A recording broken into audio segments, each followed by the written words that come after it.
Karibu katika chaneli ya Sauti Nyikani Ministry kwa ujumbe wa mwisho wa rehema kwa ulimwengu, kutangaza Injili ya Ufunuo sura ya 14 mstari wake ni wa 6 hadi mstari wake ni wa 12 na kushiriki masomo ya Biblia kwa kina ili kuandaa watu kwa ajili ya kuja kwa Yesu mara ya pili.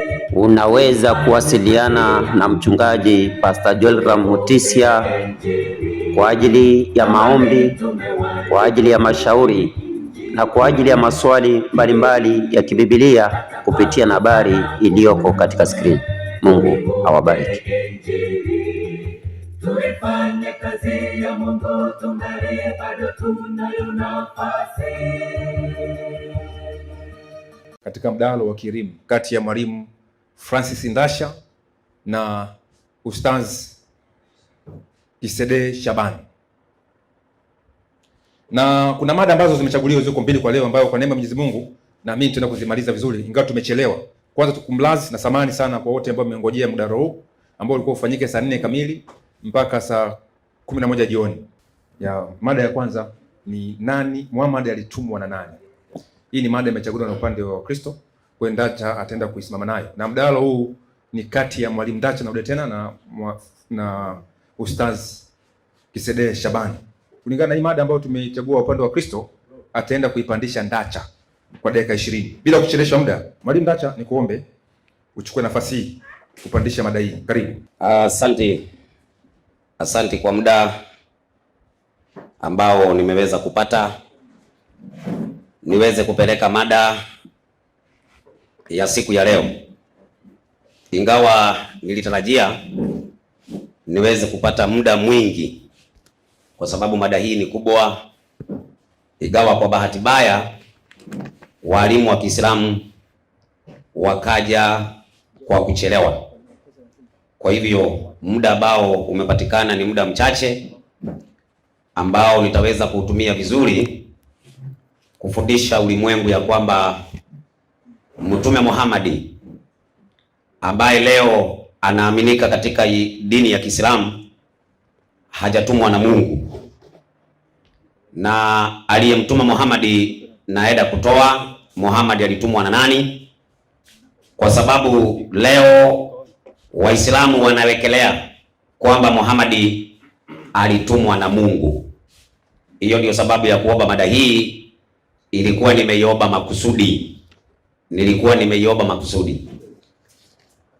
Kitu cha kwanza katika Biblia, tumeruhusiwa kuwakataa manabii ambao Mungu hajawatuma. Na nikianza na andiko la Mathayo 7 mstari wa 15. Inasema Mathayo 7:15. Nasikia wanasema safi na wangoja. Twende. Jihadharini na manabii wa uongo. Jihadharini na manabii wa uongo. Watu wanaojia wamevaa mavazi ya kondoo. Lakini kwa ndani ni mbwa mwitu wakali. Subiri. Lengo langu katika kutoa mada hii ni kwamba tumehatarishwa, tumeonywa tujihadhari na manabii wa uongo. Manabii wa uongo ni wale ambao Mungu hajawatuma. Hao ndio wanaitwa manabii wa uongo. Na leo tutajua ya kwamba Muhammad ni nabii wa uongo tutakapojua ya kwamba Mungu hajamtuma, na tutoe aliyemtuma ama alitumwa na nani. Nisaidie 14:14 kitabu cha Yeremia. Sasa watu wengi leo wanategemea Qur'ani. Huwezi kuwa mwizi alafu wewe tukuhoji utuambie ati kwamba wewe mimi si mwizi. Inawezekanaje wakati wewe ndiye mwizi? Tunatafuta ushahidi kwako wakati tunakuhoji wewe ndiye mwizi, alafu tuje tukuulize wewe ni mwizi? Huwezi kutuambia wewe ni mwizi. Kwa hivyo hatuwezi kumtegemea Muhammad atueleze habari zake. Lazima tuangalie nje ya namna alivyopata utume wake, kado na hii Qur'ani, kwa sababu hii Qur'ani yeye mwenyewe anajitangaza, mimi ni nabii nimetumwa na Mungu. Huo ni uongo. Soma msomaji kwanza. Inasemaje? Ndipo Bwana akaniambia, hao manabii wanatabiri uongo kwa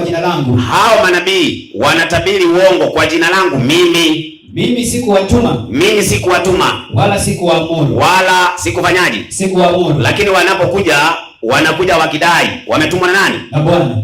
Na Mungu. Lakini Mungu anasema sijawatuma. Ni jina langu anatumia, lakini mimi sijawatuma. Kwa mfano, nisaidie Qur'ani 13:43. Leo Muhammad mwenyewe anajishuhudia ya kuwa yeye ni mtume wa Mungu. Hatuwezi kutegemea ushahidi wake.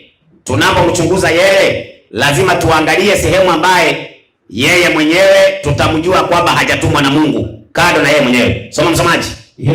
Inasemaje? Na wanasema waliokufuru. Sasa hapa Muhammad anasema wanasema waliokufuru, wewe si mtume. Wewe si mtume. Sema. Mwenyezi Mungu anatosha kuwa shahidi baina yangu na baina yetu. Hapa kuna ujaja usiposikiliza kwa makini. Hapa tunaambiwa Muhammad ni kama anaongea na mtu mwingine ambaye anamwambia sema. Sasa kama anamwambia sema, inatakikana huyo mtu aseme waambie wewe ni nabii. Wewe umetumwa na Mungu. Lakini maneno haya yana ujaja wa Muhammad, sio Mungu. Soma msomaji, maliza. Inasema Sema. Mwenyezi Mungu anatosha kuwa shahidi baina yangu na baina yenu. Kwamba kuwa mimi ni mtume. Si kuwa wewe ni mtume. Kuwa mimi ni mtume. Sasa hapo hakuna mwingine anayesema Muhammad ni mtume, ni yeye mwenyewe anasema ati Mungu ni shahidi yake ya kwamba yeye ni mtume. Ni yeye anajisemea mimi ni mtume. Hayo maneno ya Muhammad si ya kweli, ni ya uongo, kwa sababu hakuna mahali Mungu amewahi kumuongelesha Muhammad, hakuna mahali. Wala hakuna mahali Muhammad amewahi kusikia sauti ya Mungu. Na kwa sababu hajawahi kusikia sauti ya Mungu, ndio maana leo tunataka kujua aliyemtuma Muhammad ni nani. Hiyo ndio mada ya leo. Sasa katika Qur'ani 7:158 aya ambazo Waislamu leo wanazitegemea kuambia watu duniani ati ya kwamba Muhammad ametumwa na Mungu, ni maandiko ambaye Muhammad mwenyewe anadai. Na kama utapata andiko linasema tumekutuma, Mungu hahusiki hapo. Msomaji, soma. Sema. Ndio. Ewe Nabii Muhammad. Ndio. Enyi watu. Hakika mimi ni mtume wa Mwenyezi Mungu kwenu nyinyi nyote. Unaona, anajishuhudia yeye, hakika mimi ni mtume wenu. Hakika mimi ni mtume wenu. Swali, yule aliyekutuma wewe ndio uwe mtume nani?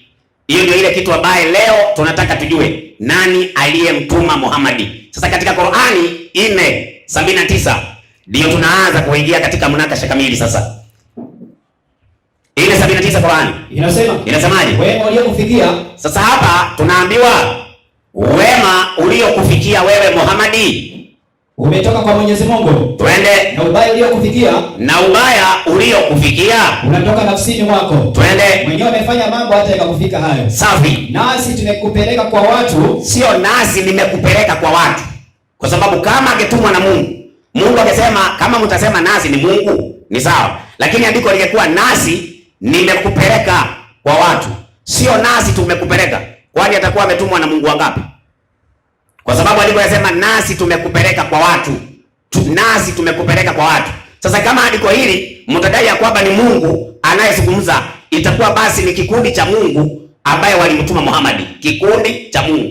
Lakini kwa sababu Mungu hajamtuma Muhammad, hapa ndipo tunataka tujue kikundi kilichohusika kutuma Muhammad, hicho kikundi ni akina nani? Kwa sababu Mungu hayuko ndani ya hicho kikundi. Soma msomaji, maliza. Endelea kusema. Twende. Na Mwenyezi Mungu ni shahidi wa kutosha. Mungu amejiondoa. Na Mungu ameondolewa katika utumaji. Ya kwamba yeye na ninaomba sitaki uje uniambie ati sijui Yesu kaenda kateremka. Hapa mada ni Muhammad. Ya kwamba Muhammad katumwa na nani? Hii aya ambayo nimeitoa, kuna kikundi cha watu ama kikundi cha wale waliomtuma. Lakini Mungu alikuwa shahidi wakimtuma. Sio Mungu alimtuma, nasi tumekupeleka kwa watu kuwa mtume, na Mwenyezi Mungu ni shahidi. Kwa hivyo Mungu hakumtuma Muhammad. Kuna wale waliomtuma Muhammad, Mungu akiwa shahidi. Sasa leo Waislamu ukiwauliza habari za utume wa Muhammad, kulingana na vile wanavyoelewa Waislamu wa leo, wanaelewa utume wa Muhammad umepatikana kwenye pango la Hira kule Maka. Kwa sababu gani? Kuna kitabu ambacho kimeandikwa na aliyekuwa kadhi mkuu wa Kenya, anaitwa Shehe Abdalla Farisi. Kinaitwa Wakeze Mtume, Wakubwa na Wanawe. Nisomee ukurasa wa 12. Kuna mahali wanasema Muhammad alifika miaka 38.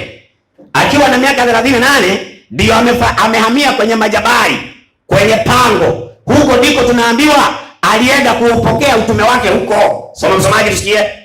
Inasema ndio, hata siku moja katika mwezi wa Ramadhani, ndio, na hali ya kuwa mtume kashatimiza miaka 44. Safi. Siku hiyo Jibril alimdhihirikia na kumjuvia kuwa ndio kashakuwa nabii. Sasa hapa unajua, ukiwa mtu mwerevu unatakikana kusikiliza maneno ya mtu, na ndio unaona mtu anapelekwa kotini anafungwa kwa sababu ushahidi wake unaonekana ni wa uongo. Sasa hapa tunaambiwa ate kwenye pango Muhammad alipatana na malaika wa Mungu anaitwa Jibril au Gabriel. Mimi nasema hapa katika mibari hii Muhammad hajawahi kupatana na nabii na malaika wa Mungu anaitwa Gabriel ama anaitwa Jibril. Huo ni uongo. Huo ni uongo ambao unaenezwa na Uislamu leo. Teremka chini. Inasema ndio, alimdhihirikia na kumjuvia kuwa kashakuwa nabii. Safi kabisa. Na vituko vingi alimfanyia kama tunavyosikia. Kwanza tunaambiwa alienda kupokea utume, lakini kwenye pango wanasema alienda kufanyiwa vituko. Salamu kwa msomaji. Basi mtume akafanya hofu, akarejea kwa mkewe. Sasa mtume akawa na hofu, akarejea kwa mkewe. Akamhadithia. Akafanyaje? Akamhadithia.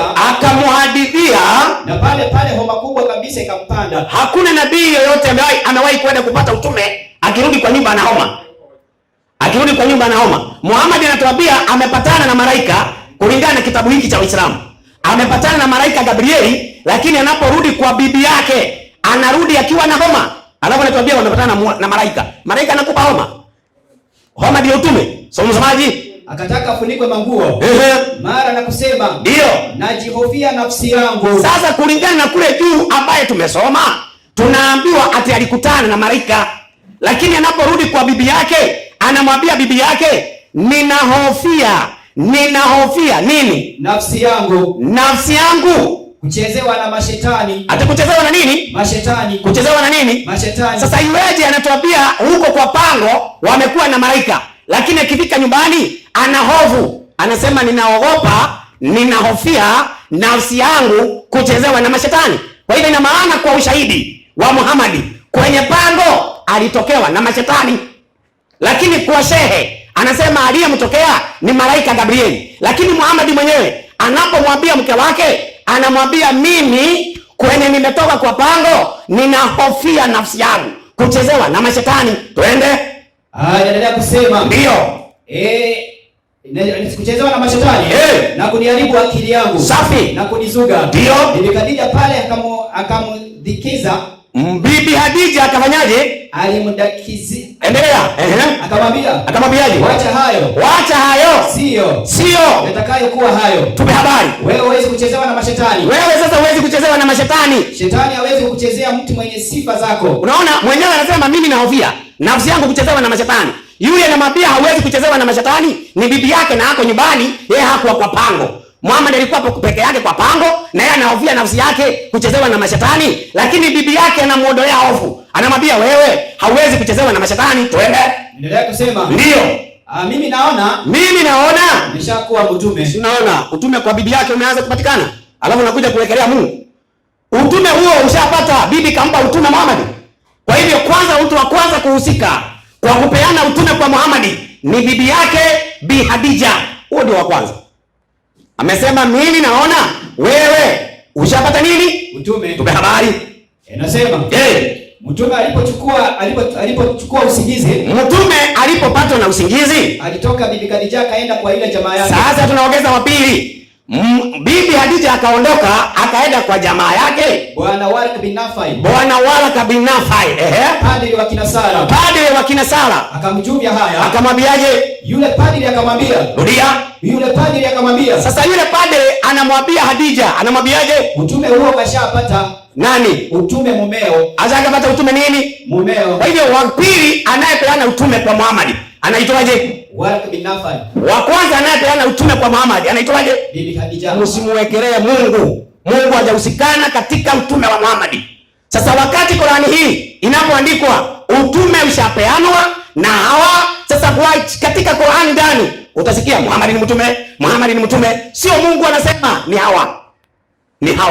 Sasa ili ujue ni hawa, kulingana na vitabu vya Kiislamu wanasema Muhammadi alipata utume wakati ana miaka 40 na, lakini utume wa Muhammadi ulikuwa umepangwa akiwa mtoto wa siku 7 alikuwa shapewa utume akiwa mtoto. Lakini leo Waislamu wanatuambia Muhammad amepata utume, ametokewa na malaika Gabrieli kwenye pango. Malaika Gabrieli hawezi kutokea mtu na akose kujitambulisha. Ndio naona shehe, hakuna mahali Muhammad amewahi kusema kwa pango nilitokewa na malaika. Hakuna. Ni katika Qur'ani 96 katika maelezo ya aya ndio watatumia hao. Hawawezi kutumia aya kutoka kwa Muhammad. Wanatumia maelezo ya shehe. Shehe akisema aliyetoka kwa pango alikuwa malaika. Kwani shehe na Waislamu hawa tofauti ni nini? Hakuna. Si hivyo hivyo tu kama hawa. Hata kama ni hao adike, si wataadike ni malaika. Lakini Muhammad mwenyewe kutoka kwa mdomo hajawahi kusema nilitokewa na malaika kwa pango. Alienda kwa bibi yake akamwambia ninahofia nafsi yangu kuchezewa na mashetani. Sasa tunauliza shehe, wewe ambaye umetafsiri Qur'ani hii tunatumia, Sheikh Abdalla Marisi, tuambie utume wa Muhammad ulipangwa lini na ulipeanwa lini? Nisaidie maisha ya Mtume Muhammad iliyoandikwa na Sheikh Abdalla Marisi ukurasa wa 5. Tupe habari.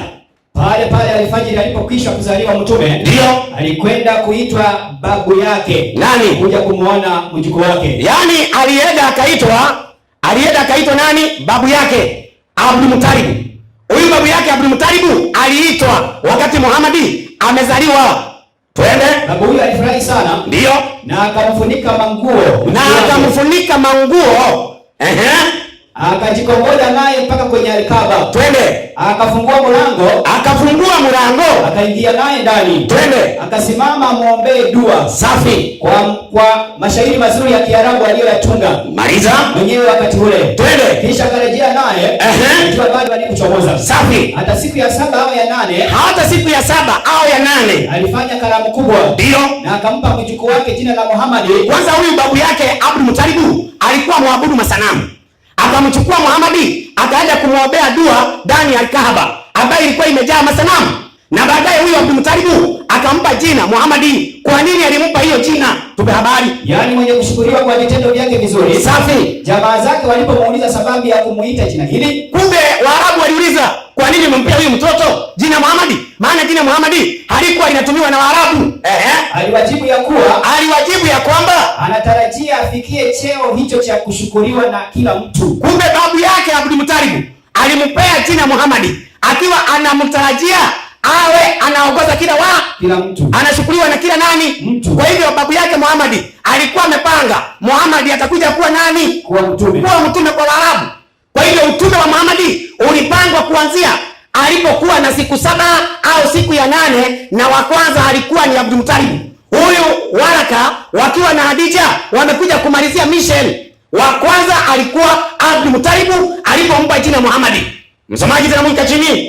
Inasema ndio jina hili kabisa alikuwa likitumika katika nchi ya bara Arabu. Ndio. Hata ilipokuwa karibu na atadhihiri. Unaona kuna watu ambao walikuwa wanatangaza Warabuni ya kwamba hapa Warabuni kutakuja nabii. Kutatokea nabii. Endelea. Inasema ndio atadhihiri mtume. Maliza. Mapadri wa Kinasara na makuhani wa Kiyahudi waliokuwa wakikaa bara Arabu walikuwa wakitayarisha majirani zao, walikuwa wakiwaambia majirani zao Waarabu ndio katika nchi hii yenu abadilishe hii ibada yenu mbovu ya masanamu. Walipoambiwa hivi wale Waarabu waliwauliza nini itakuwa jina la mtume huyo. Waarabu walipoambiwa kutakuja kwenu nabii, na wakati wa Muhammad ana siku 7, usisahau ana siku 8, na leo Waislamu anatuambia anapata utume akiwa na miaka 40 lakini akiwa siku 7 akiwa na siku 8 ashatangazwa kuwa nabii. Waliomtangaza ni akina nani? Wa kwanza ni Abdul Muttalib, na hapa kuna makuhani na kuna mapadre wa Kinasara. Maliza walisemaje? Wakajibu kuwa ndio jina lake litakuwa Muhammad. Kwa hivyo Waarabu walikuwa wao wanauliza nani atakuwa huyo nabii atakaye kuja kwetu. Wanajibiwa naambiwa jina lake litakuwa Muhammad. Waliompanda Muhammad kuwa nabii, kuwa mtume, wa kwanza alikuwa Abdul Muttalib, wa pili walikuwa ni makuhani, na mapadre wa Kinasara na Hadija wakiwa na waraka. Kwa hiyo unaposoma Qur'ani 4:79, soma turudie sasa. Inasema, ndio naona nimejenga hoja yangu kwa hiyo aya. Ni wangoja wakisema, unajua unaposikia sisi, maana utapata kibara hujawahi. Wewe ngoja leo. Acha hivyo, mnachelewa. Na mlijua, usifikiri mnachelewa nini? Mmechelewa makusudi. Mngekuja mapema ni watambue. Lakini kwa sababu mlijua, ndio mnakuja hapa kusema wewe gari ilikwama. Ilikwama aje? Somaji.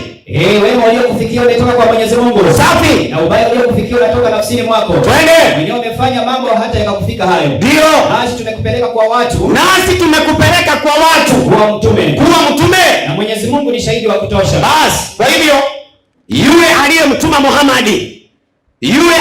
Muhammad kulingana na mada yangu ya leo, ni nani aliyemtuma Muhammad?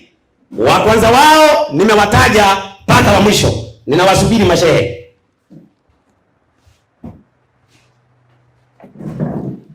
Dakika 20 neti imeongezeka sekunde moja tu.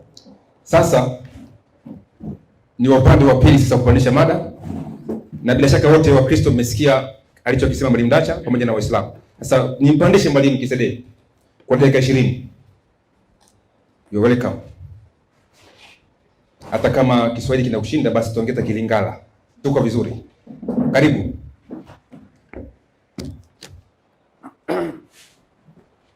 Assalamu alaikum warahmatullahi wabarakatuh. Na ndugu zetu ambao si Waislamu, tunawatakia amani ya Mwenyezi Mungu iwe kwao. Kwanza namshukuru Mwenyezi Mungu Subhanahu wa Ta'ala ambaye katupa muda maalum wa kuweza kusimama na kufanya munakasha na ndugu zetu katika hali ya kuweza kuelekezana. Sala na salama zimwendee kiongozi wa umma, takaso la dunia, mwokozi wa ulimwengu, ambaye ndiye mbora wa viumbe vyote. Huingii peponi bila kupitia kwa kiongozi wa umma, Bwana Mtume Muhammad, bwana wa mitume wote, akiwemo Isa ambaye ndiye Yesu wanavyomuita ndugu zetu. Mada ambayo imepangwa kwa siku ya leo kutokana na munakasha wa mimi na ndugu yangu Ndacha. Mada ya kwanza, Mtume Muhammad katumwa na nani?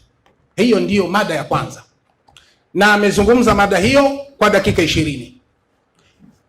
Cha kwanza, kabla mimi sijaongea, nampa pole nikisema masikini. Pole sana ndugu yangu. Yaani nilikuwa sifikirii kama Ndacha leo ataongea hivi kama mtoto. Unaona alivyokuwa ameongea katika mitandao, takomesha Uislamu naenda kuzika. Ndio hivi. Ndio ya kuzika Uislamu hivi. Huruma sana kwa kweli. Mtu mwenye elimu hawezi kuzungumza hivi.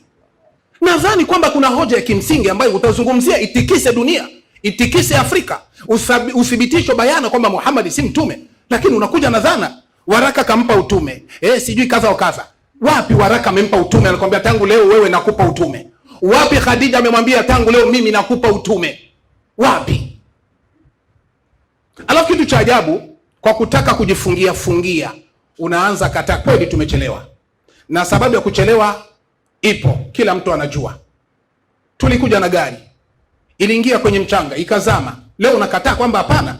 Yaani inamaanisha kuchelewa kwetu ndio hoja unataka kupelekea watu kama tuliokopa. Sasa kama tuliokopa, kwa nini basi tumekuja? Kwa nini basi tumekuja? Tumekuja. Vile vile mvua imenyesha. Ina maana mvua kunyesha ndio unapata hoja wewe. Waliokopa. Sasa kama tungekuja si ndio ungetumaliza? Tungekunya maji kweli? Kiufupi, cha kwanza alichozungumza ndugu yangu, kila kitu, kila pointi ya muhimu nimeiandika hapa. Hakuna popote alikotoa Ndacha inayothibitisha Muhammadi hakutumwa na Mungu. Hakuna popote. Uwe ni Mkristo bila ushabiki, unavyomsikia bila ushabiki, ukafanya ukaguzi wa hiki anachokiongelea na kile alichotoa. Ametoa baadhi ya watu wanamshuhudia Bwana Mtume Muhammadi, wanamkubalia Bwana Mtume Muhammadi, hakika wewe ni mtume. Yaani wanamshuhudia, wanamthibitisha kwamba wewe ni mtume. Hawampi utume, bali wanamkubali na kumtabiria kwamba wewe ni mtume wa Mungu. Hicho tu ndicho kinachomshangaza. Lakini cha kumshangaza zaidi ambacho alisahau, Sio waraka tu ndio mwenyewe alimtambua bwana mtume Muhammad kabla ya utume. Sio Khadija mwenyewe ndio alimtambua bwana mtume Muhammad kabla ya utume. Hata waraka alimtambua, bahira alimtambua, hata miti na minyama, milima ilimtambua mtume ni Muhammadi, ni mtume wa Allah, mtume wa walimwengu kabla hajapata utume. Sasa ukipata kwenye jiwe inamtambua mtume Muhammad, utauliza tena, kumbe jiwe ndio ilimtuma Muhammad. Sio unaona kama unaongea vitu vya hovyo. Soma, tulijua labda umekwisha panuka kidogo, kumbe ni vile vile tu. Hauna mada nyingine ambayo unayo muhimu ambayo unajua kama uishaga jianda. Muhammad alitumwa na nani? Waisha kukomesha, lakini mpaka leo Muhammad alitumwa na nani? Leta mada mpya, hiyo ishaga ongelewa, ushafundishwa, kaa kimya, leta mada nyingine ambayo hujasoma wakufundishe. Sasa mimi nataka kwenda katika moja baada nyingine. Ya kwanza umesema mtume alitumwa na nani? Ndio mada ukatangaza, ukatoa 7:15. Tunaruhusiwa sisi kuwakataa manabii wa uongo. Ndio sababu nakwambia hujasoma ndacha. Unasoma kwanza vitabu kabla haujaongelea mbele ya watu, utajidhalilisha mwenyewe. Usitafute umaarufu kwa nguvu, tafuta umaarufu kwa elimu. Sasa sikiliza hapa. Niko na Biblia uzima tele. Tupe tafsiri yake. Inakwambia hawa manabii wa uongo ni Wakristo. Sasa unaanzeje kumuingiza bwana mtume Muhammad pale? Tatizo haukusoma ndicho kinachokuletea matatizo. Tusisubutu hata kwenda kuongea. Akitaka mimi nitampa. Uzima tele Biblia 7:15 na kushuka inasema wale manabii wa uongo ambao Yesu alisema wanavaa mavazi ya kondoo lakini kwa ndani mwao ni mbwa mwitu wakali, mtawatambua kwa ndimi zao. Yesu alikusudia Wakristo, manabii wa Kikristo akiwemo ndacha. Ni manabii wa uongo na kile watakachowaambia ni cha uongo, si cha Bwana Yesu. Moja wapo ni ndacha. Hii ni Biblia. Na wewe ni wa uongo. Kitabu ndio kinasema, sio mimi.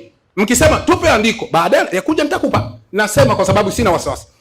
Usiongezi tena kwa naongelea hiyo, ongelea maneno mengine ya Biblia ya kumthibitisha Muhammad si mtume. Biblia nzima hakuna andiko la kuthibitisha Muhammad si mtume katika Biblia, hakuna. Mwanzo wa Biblia mpaka mwisho wa Biblia, mwanzo wa Qur'an mpaka mwisho wa Qur'an, alama yoyote, andiko lolote kwamba Muhammad hakutuma na Mungu hakuna. Amekuja kwa dhana. Amesema ya pili katika 14:14 ni hayo Mungu amewakataa manabii wa uongo. Ndio hao ambao Yesu aliwatabiri, moja wapo tunampata ni ndacha na wengine. Sio bwana mtume Muhammad. Hiyo kwanza tia pembeni, usiongezeke kuitia mbele ya watu. Ingine anaongea hivi, hatuwezi kumtegemea mtume Muhammad maneno yake kuwa ni ya kweli kwa sababu mwenyewe ndiye anaongea. Kwa hiyo kile anachokiongelea mwenyewe hatukikubali sisi, mwenyewe ndio amesema. Alafu nikashangaa Aisha sema hatukubali maneno ya Muhammad kisha anatoa 4:79. Anatoa andiko ambazo Muhammad anasema ndani ya Qur'an. Na huko ameshasema hatukubali maneno ya Muhammad kwa sababu mwenyewe alikuwa anajisemea, sio Mungu. Kwa hiyo maneno yake tunaikataa. Sasa kama mnaikataa, ilitakiwa Qur'ani yote tia pembeni kwa sababu ni maneno ya Muhammad. Toa sasa Biblia ambayo si maneno ya Muhammad. Yaani unafanya kichekesho. Soma ndacha, acha kuwa unakurupuka na maneno mengi. Unajifanya kwa maandiko mingi, hadithi nyingi. Tazama hadithi zinaongelea tofauti na kile kenye unajua. Mimi nilijua labda ni mwingine atakuja hapa, labda angekuwa Mwankema. Wewe unatuchosha bana. Soma hiyo andiko. Inasema uzima tele. Walimu wa uongo ambao kwa nje wanaonekana wenye haki bali kwa ndani ni mbwa mwitu wakali. Ndio. Tupe tafsiri, twende, tafsiri, ufafanuzi huo. Kuna nyakati nyingine wanaweza kutambuliwa kwa matunda yao. Twende. Tunda la walimu wa uongo itakuwa kudhihirika kwa tabia mbaya. Kabisa. Wa uongo litakuwa kudhihirika kwa tabia mbaya. Twende kazi. Katika maisha ya wafuasi wao kama ifuatayo. Watakuwa ni Wakristo basi. Takbir. Allahu Akbar. Acha kwa na kurupuka. Unapotoa andiko kwanza ijadili, isome andiko, tizama ufafanuzi, usiwe unababaika kuja kuongelea mbele ya watu. Mimi ni mwalimu na nilikwambia nitakufundisha. Ungelijua hivi haungetoa 5:17, haungeitoa. Lakini kwa kuwa haujafanya utafiti, ndio maana haujui. Na kuhusu manabii wa uongo, mimi ni bwana wa kukufundisha kila vipengele. Nitakupa kila kipengele. Yaani ukikurupuka tu kuja manabii wa uongo, basi nitakuonesha nani fundi wa kuhubiria manabii wa uongo. Najiamini kwa hilo. Yaani nitakuosha. Tunakwenda katika la pili, ameongelea kwamba Qur'ani 13:43 amejishuhudia mwenyewe siye Mungu, na ndio maana nimekwambia haungetoa Qur'ani. Kama unajua Muhammad kajishuhudia mwenyewe, usigusi Qur'ani. Kwa sababu mwisha kataa kwamba simuamini Muhammad kwa maneno yake kwa sababu mwenyewe ndio anajisemea ndani ya Qur'ani sio Mungu. Kama ni Muhammad alijisemea ndani ya Qur'ani, muache sasa, usigusi Qur'ani. Lakini la ajabu unagusa Qur'ani ili utafute jawabu ya hoja zako. Kama unagusa Qur'ani, maana yake unajipiga kipasi kwa neno ulilotanguliza, mwenyewe unajifuruga. Na kitu cha pili, umesahau kama ulisema kama mwenyewe Muhammad ndio aliyejisemea ndani ya Qur'ani, unakuja kutupa tena 4:79 inasema uwema uliokufika unakufika kwa wema wako, na ubaya uliokufika ni kutokana na kile ulichokifanya, sisi tumekutuma. Ukasema hii sisi sio tena Muhammad. Huko ulisema Muhammad mwenyewe ndio anasema ndani ya Qur'ani. Tena unatupa andiko kuna watu ndio wanasema. Tutakuelewa vipi? Hauna msimamo wa kile unachokiongea. Wao unatuonesha watu ndio wanampa Muhammad utume, bimaana wao ndio wanasema, sio tena Muhammad. Na huku unasema Muhammad mwenyewe ndio anasema ndani ya Qur'an, hatumwamini. Sasa hawa sisi ni wanani tena? Unasema ni waraka. Dakika 10 asante. Sasa kama ni waraka, sasa mbona ulisema Muhammad ndio anasema? Kumbe na waraka naye anasoma. Anasema ndani ya Qur'an. Tunashindwa, tutakuelewa vipi? Sasa la ajabu, ili nikuoneshe kama wewe unaongelea pumba, vitu ambavyo hujui, inabidi nikutengeneze. Nataka kwenda sawa na akili yako ili nithibitishe kinaga ubaga watizamaji wetu kama Ndacha hajui, ni kukurupuka tu maneno mitandani. Mimi hatari, hamna lolote. Sasa naenda sawa na akili yake. Amesema 7:79 waraka na Khadija ndio sisi, ikiwa na maana ndio wanampa utume, si ndivyo alivyosema? Nataka niende sawa na akili yake. Qur'ani 4:164. Naenda sawa na akili yako, nikoneshe kama huko unaongelea ambavyo hujui. Unachekesha watu. Qur'ani 4:164. Soma hiyo. Qur'ani 4:164 inasema. Inasemaje? Bismillahirrahmanirrahim. Naam. Na tuliwapelekea wahi mitume tuliokuhadithia. Simama. Ile sisi. Ule wingi unatumika hapa kwamba tuliwapelekea mitume. Ikiwa Khadija na waraka ndio walimpa Muhammad utume, kwa sababu imeandikwa sisi kwa wingi, huo wingi ndio unaenda katika 4:164 tulipeleka mitume. Kama waraka na Khadija ndio walimpa utume, basi kumbe itakuwa waraka na Khadija umewapeleka mitume. Tupe kazi. Na tuliwapelekea wahi mitume tuliokuhadithia habari zao. Unaona, huo wingi ulipeleka mitume, ulifunulia mitume tuliokupa habari zako, habari zao tulikupa wewe Muhammad. Twende kazi. Zamani na mitume ambao hatukuhadithia habari zao. Twende kazi. Na Mwenyezi Mungu akamsemeza Musa. Tuendelee. Tuache kwanza. Tuendelee. Naam. Na Mwenyezi Mungu akamsemesha Musa. Imekwisha. Sasa manabii wote walitumwa na sisi. Kwa hoja uliotoa, kwa kwenda na akili yako, ulisema sisi ni Khadija na waraka. Kumbe Khadija na waraka kwa mujibu wa sisi, basi watakuwa ndio waliwatuma mitume. Ukisoma 2:87 Qur'an, hata Isa Yesu katumwa na sisi. Ina maana waraka na Khadija wamemtuma Yesu. Hivi kweli utakuwa na hoja?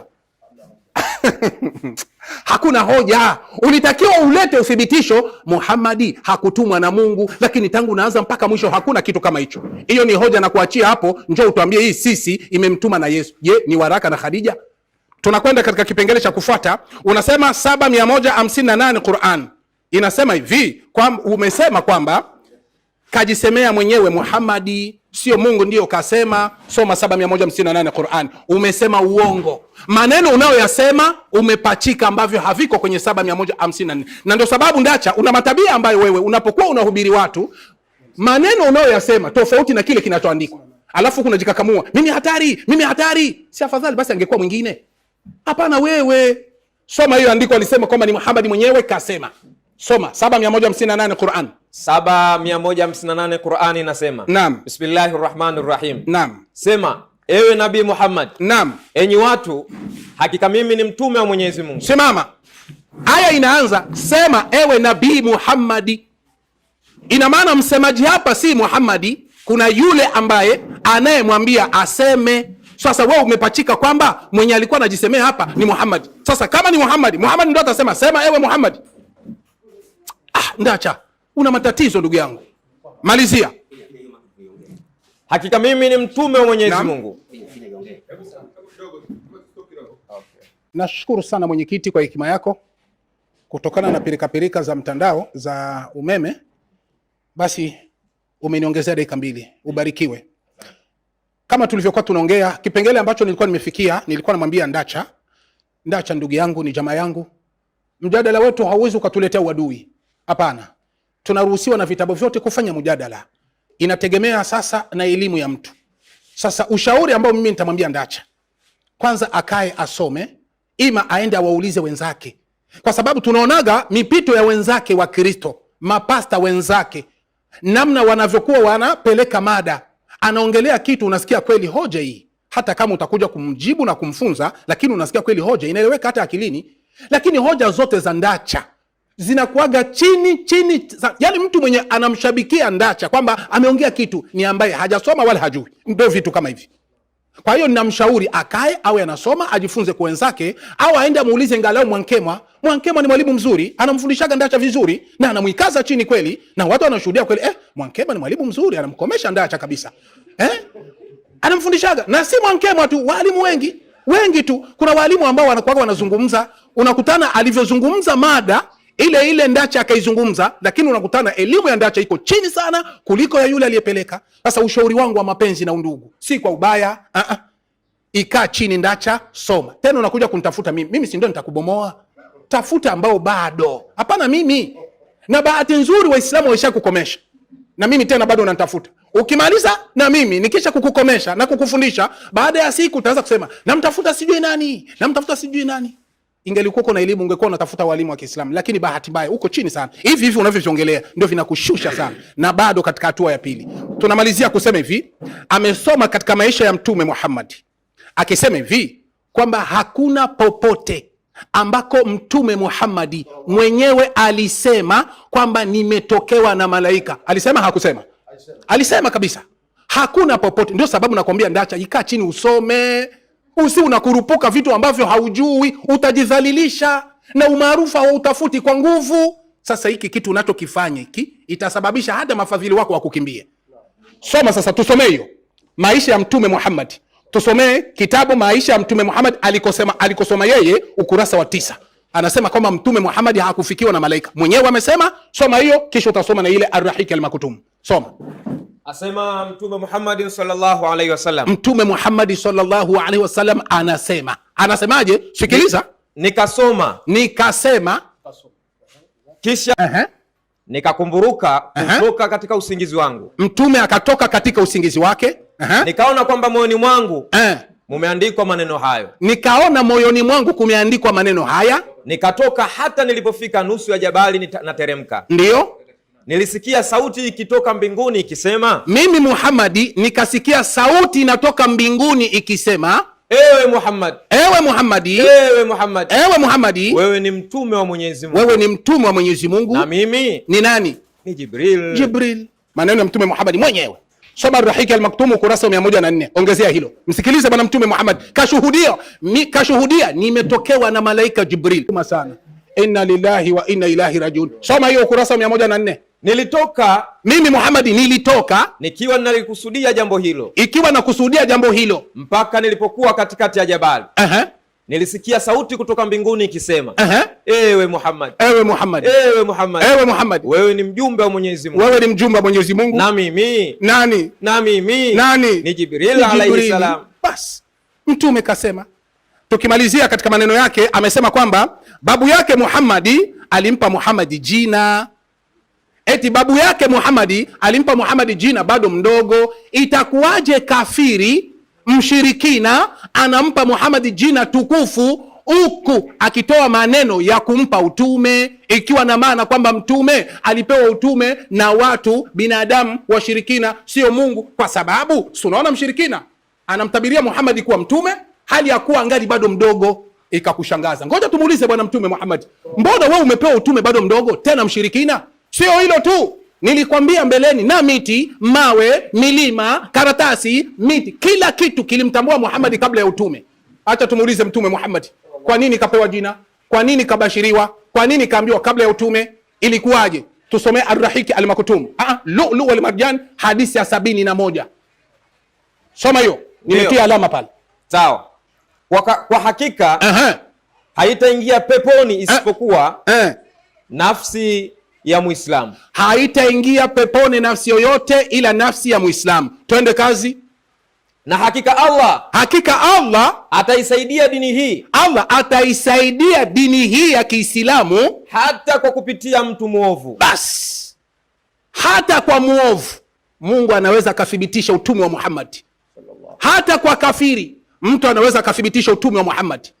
Hata kwa mshirikina Mungu anaweza akathibitisha mtume Muhammad. Kwa hiyo huyo aliyempa mtume ambao ni babu yake ni mshirikina, kasemeshwa na Mungu. Na yeye hakujua alivyosema. Alijikuta tu tayari ameshampa Muhammad jina. Alijikuta tu tayari amemtambua huyu atakuwa ni mtu mtukufu. Sio yeye, kwa utukufu wa Muhammad, kwa ubora wa Muhammad, kwa utume wa Muhammad ilisababisha kujua tu kama huyu ndio hivyo. Mungu alimsemesha akajikuta tayari anaongea.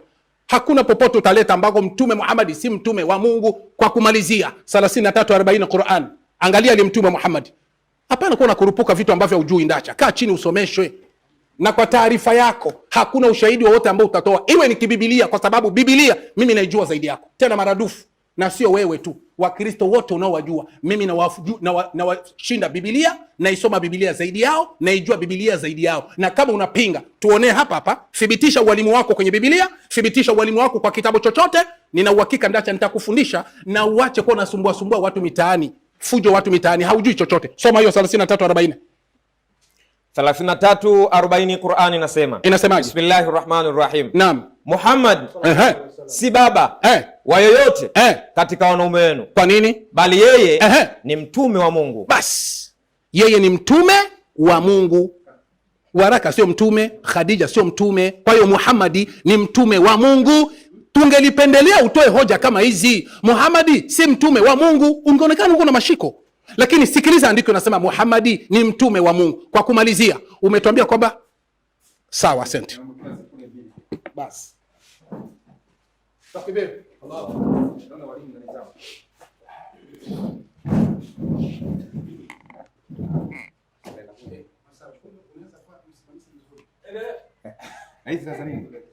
Hizi okay, sawa.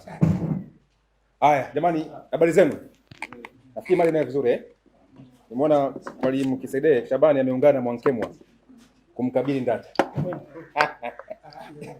Haya, sasa dakika 20 zimeisha. Tunaingia dakika 10. Sababu ni mada ya upande wa Kristo na Kisaide anaijibu. Wa Kristo tumeattack. Waislamu wamefanyaje? Wamejibu. Kwamba ni nani kamtuma Muhammadi? Au Muhammadi ametumwa na nani? Ndacha karibu dakika 10. Na ningeomba wasomaji hapa huku na huku, sababu tunatumia hizo mic zingine zi chache za kufika huko, mtumie sauti kubwa. Nikupa najaribu kusikia sauti, naona kidogo umesoma ikasikika Sasa ongeza kidogo kiumeume. Kile mnakula sana wali, sauti ndogo. Mla ugali deme. Ongeza sauti kwa wasomaji ili tuipate vizuri hapa. Basi Mungu awabariki. Karibuni. Dakika 10. Kwanza kitu ya kwanza mimi ni masikitiko makubwa na ninasikitika sana kwa sababu kitu ya kwanza ambaye nimeona kwa mwalimu wa Kiislamu ni kujipiga kifua. Ni kujipiga kifua na kujidai ya kwamba yeye anajua. Kitu ya kwamba nitakupa ni salamu. Nisaidie kitabu kinaitwa Methali 27 mstari wa 2. Ndugu yangu, usijipige kifua. Ukitaka kusifiwa, ngojea watu wengine wakusifu. Lakini wewe mwenyewe unajisifu kwa mdomo wako na unajipea kikombe, wakati ya kwamba hoja nilizokuwekea hapa haujadhubutu kugusa hata kitabu kimoja nilichokisoma. Kama ungekuwa wewe ni mwalimu kweli, vitabu nilivyovisoma hapa ungeguza. Lakini wewe umeacha hoja zangu kama zimesimama vile vile. Na kitu kingine ambacho niambie ulimwengu ambao unasikiliza, Kisaide hakukuwa na hoja katika mada. Aligojea hoja zangu ndio apate maneno ya kusema. Kama mmesikia kitu mpya ametoa, niambieni. Yale maneno yangu niliyoyasema ndio amekuja kuyarudia. Kwa hivyo una kitu. Kwa hivyo ina maana ya kwamba mimi ni mwalimu wako, nimekufunza. Kwa maana isipokuwa ni maneno niliyoyasema, ungesema nini wewe? Ungebaki bubu. Soma msomaji. Alafu kuna kitabu ambao umesoma hapo, sijui Biblia gani, ukaikata nusu. Tena ukasoma hiyo Biblia umesoma, ifungue hiyo 7:15. Maelezo yake umekata nusu. Wewe umesoma tu hapo ukasema kwa Kristo ukakata. Huko mbele kwa nini hukusoma? Soma msomaji. Inasema, ndio, mwingine na akusifu, wala si kinywa chako mwenyewe. Wala si kinywa chako mwenyewe. Sasa kitu cha kwanza, wewe hoja ambaye kidogo nimeona kidogo umejaribu ni maisha ya Mtume Muhammad. Wewe maboko, wacha maneno. Kwanza wachana huu, mimi niko hapa, wewe nyamaza bwana. Wewe unaona kama nilikuwa naongea? Tafadhali mwenyekiti, ondoa huyu hapa. Unaongea sinasikia. Wewe usioni mimi unanisumbua. Tafadhali. Wacha anyamaze. Wewe kaa hapo nyamaze. Sasa kitu ya kwanza ambaye nimeona ni ya kwamba kuna kitabu cha maisha ya Mtume alichokisoma ambacho kinasema ya kwamba sauti ilitoka mbinguni alafu ikamwambia Muhammad, wewe ni mtume. Hiyo sauti iliyotoka mbinguni akasema, kulingana na kitabu, ya kwamba sauti hiyo ilikuwa ya malaika Gabrieli, haikuwa ya Mungu. Lakini mimi nilikuwa nimehoji kwenye pango, kwenye Waislamu anatuambia Muhammad alipata utume, alijishuhudia mwenyewe kwa bibi yake ya kwamba anahofia nafsi yake kuchezewa na mashetani. Ungetuambia ni mashetani gani hawa waliokuwa na Muhammad kwa pango? Sasa wewe umekuja ukakubaliana na mimi, lakini ukatoa kitabu kingine kusema mbinguni kulitoka sauti. Mimi sikuwa nimehoji huko. Kama wewe ungekuwa mwalimu kweli, ungehoji kwa pango. Maana vitabu ndivyo visoma viliongelea kwa pango. Alafu nikawa nimetoa hoja ya kwamba Muhammad alipokuwa na mtoto wa miaka 7 alitagazwa mtume na alitagazwa mtume na babu yake Abdul Muttalib. Na Abdul Muttalib akampa jina Muhammad akiwa ametarajia jina hilo litakuwa la mtume. Sasa Abdul Muttalib alikuwa nabii, ndio ampe Muhammad jina la atakuwa mtume. Ndio nikakwambia Abdul Muttalib wakiwa na Waraka, wakiwa na Hadija, wakiwa na mapadre ndio waliokuwa wamempa Muhammad utume. Ujafuja. Wewe umekuja kujipiga kifua, sijui Mwankemwa. Kama Mwankemwa amekushida hoja, kwa nini bado hujabatizwa? Kama umekuja kumsifia Mwankemwa, Mwankemwa kweli ana hoja, mbona ubabeke Muislamu? Wewe ni unafiki. Na unaongea mbele ya watu vitu kama hiyo. Ati sasa unataka ate umusifie Mkristo mwenzangu. Si afadhali hata ungemsifia Sule ama usifie Mazinge. Sasa unasifia Mwankemwa. Mwankemwa ni Muislamu. Ona hawa watu bure kabisa. Sasa kulingana na Qur'ani 4:79, kwa sababu sauti ya msomaji inakosa kufika hapa vizuri. Katika Qur'ani 4:79 nikaijegea hoja ya kwamba Muhammad anaambiwa, si anasema, anaambiwa. Mimi maneno ya Muhammad ndio nilisema ni yake, ndio siwezi kutumia. Lakini kwenye Qur'ani kuna wengine wanasema, hiyo ndio nikatumia. Lakini Muhammad kusema mimi ni mtume ndio nasema ni uongo. Kwa sababu hakuna mahali Mungu amewahi kumtokea Muhammad.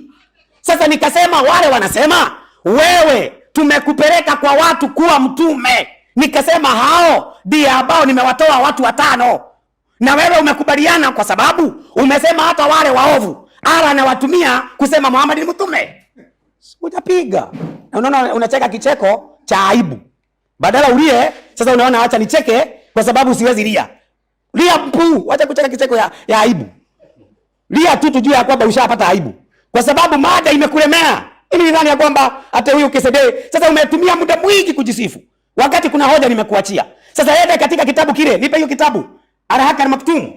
Sasa unaniambia kwamba ati Muhammad kule aliobiwa na malaika. Hapa leta kwa sababu ya hapa kuna maneno yanasema hivi. Huyo ndiye Namus, yule ambaye anamwambia Muhammad ametokewa na Namus, mjumbe ambaye Mwenyezi Mungu alimuleta kwa Musa na kwa Isa. Yule ambaye anasema maneno haya ni Waraka. Kwa hivyo Waraka ndiye anasema ati Namusi alitumwa kwa Musa, ati Namusi alitumwa kwa Yesu. Naomba ushahidi hapa. Kuna mtu anaitwa Namusi amewahi enda kwa Musa. Naomba ushahidi hapa. Kuna mtu anaitwa Namusi amewahi enda kwa Isa. Haya ni maneno yenu na Waraka. Kuja guza kama kidume ndio kitabu nimeweka hapa. Nimejeka hoja hapa. Muhammad hakuna mahali ametumwa na Mungu. Na nikasema ushahidi ambao leo tunautoa ati ya kwamba Muhammad anadai ametumwa na Mungu ni yeye anajisemea. Alafu natoa andiko la uongo. Ati ya kwamba Muhammad anasema mimi si baba wa yoyote. Kwani Kasim baba yake nani? Kasim atamuita nani baba? Si Muhammad yako na mtoto kijana anaitwa Kasim. Alafu natuambia ati Muhammad si baba yoyote. Kasim baba yake nani? Mnadanganywa kabisa na mnadanganyika. Na mnadhani kwamba mna elimu. Mtu ana watoto, alafu anakuambia ati usimuite baba na ana watoto. Hao watoto wataita baba yao nani? Na ukifuata sababu ni sura hiyo haya, Muhammad amechukua hata bibi ya mtoto akaoa. Sasa ile andiko uliosoma pale katika ile Biblia ni ya kwamba bado kuna Makristo, kuna manabii wanaojiita Wakristo, ni wa uongo. Sio Muhammad peke yake. Kenya tuko na nabii anaitwa Woli. Ni nabii wa uongo sawa na Muhammad. Kwa hivyo andiko lile la 7:15 haliwahusu hao peke yake. Linawahusu wote ambao wamejipa utume na Mungu hajawapa. Ndio hiyo. Na ndio naona Kesede hajiwezi. Ndio naona saa hii anashida kwa Bogo. Nisaidie hii. Uwezi tulia. Tena Bogo mweupe huyu. Alafu anaenda tena sema hapa bate nini? Bogo wewe Bogo kwanza kwa wahadhiri haupo. Wahadhiri katika wahadhiri Bogo hayuko. Hawezi kukusaidia. Ukikuja na sure ama ukija na mazingi angalau. Lakini si Bogo. Sasa mimi narudia hoja yangu pale. Kesede rudi hapa. Nimetoa dalili. Muhammad akitoka kwa pango alisema anahofia nafsi yake kuchezewa na mashetani. Nichukulie kitabu kinaitwa Upanga Mkali hapo. Ukurasa wa 22. Hata walikuwa wanamtafuta, wakiuliza ameuawa, wakaambiwa hapana. Muhammad akasemaje? Ukurasa wa 22. Ukurasa wa 22. Inasema hivi. Amesimulia tulikuwa pamoja na mtume. Tulikuwa na mtume majangwa usiku moja. Mara akamkosa, tukamtafuta katika majangwa na mabonde. Tukasema ameuawa. Basi tukalala usiku mbaya waliowahi kulala watu.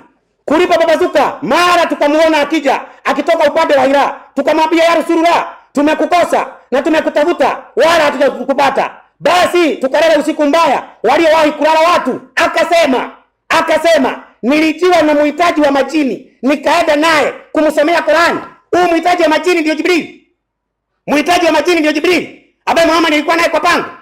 Ndio nikawauliza Waislamu, tunaomba Muhammad mwenyewe akitoka kwa pango alitoka na hofu. Hofu alitolewa na mke wake. Na mke wake akamwambia sasa wewe ni mtume. Kwani mke wake alikuwa Jibril. Kama Muhammad kadi ya Jibril, tuambieni. Kama wala kadi ya Jibril, tuambieni. Njoo hapa ujibu hoja. Wacha kujipiga kifua wakati uko mweupe pepepe. Una kitu. Kuja kwa hoja bwana. Mwalimu dakika zako. Umetumia dakika 9 na sekunde 47. Nafikiri umemwachia Kisede hizi. Haya mwalimu Kisede, nikukaribisha dakika 10. Naona hapa unatupa utukufu wa Kristo, ukimsifia Mwankemwa kama ni mwenye elimu, unatupa utukufu pia wa Kristo.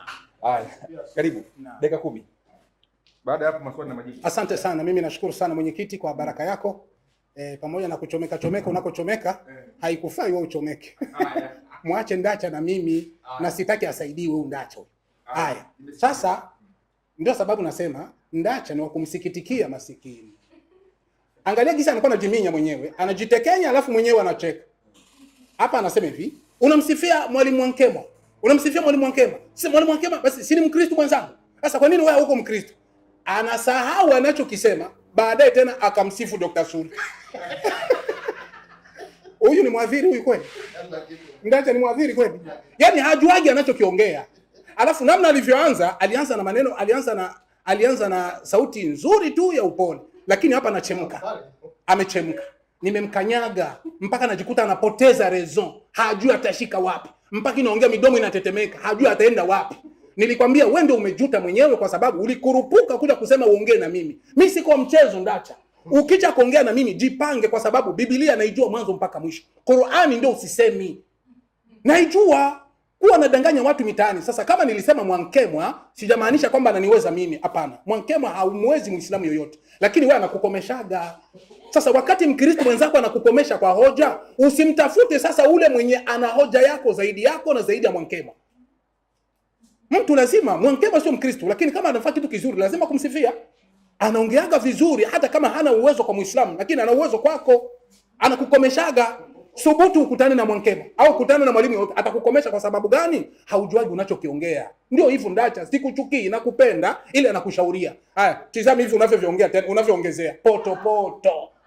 Sasa angalia la kwanza anasema hivi, Kesede amejipiga kifua mwenyewe. Mithali 27:2. Mwingine ndio akusifu. Wewe uko na jisifu kabla muanza. Si unaona kama hajijuagi. Yaani hajuagi anachokiongea. Anaweza kuanza hivi, anasahau anaanza kujiponda po. Yeye mwenyewe ndio alianza kujisifu, mimi naenda kumaliza Uislamu wa Afrika yote. Sasa utamaliza Uislamu wa Afrika yote ya hivi? Unaanza kujisifu. Sasa mimi nakamata ile sifa unayojipa, ndio nasema uivue, haustahili wewe kusema hivyo. Mimi najipa sifa inayonifaa. Kisha unasema afadhali usijisifu wewe peke. 27:2. Sasa 27:2 mbona wewe hauitekelezi? Ulianza kujisifu aje?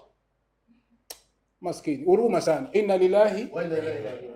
Anaongeza anasema hivi, eti ungeongea juu ya pango kwa sababu Muhammad alikuwa anazungumzia juu ya pango, unaenda leta Mtume Muhammad alikuwa sijui wapi. Sasa Mtume Muhammad alikuwa kwenye pango, anatoka kwenye pango, njiani akakutana na Jibril. Tatizo liko wapi? Wewe haukukataa, haukusema juu ya pango.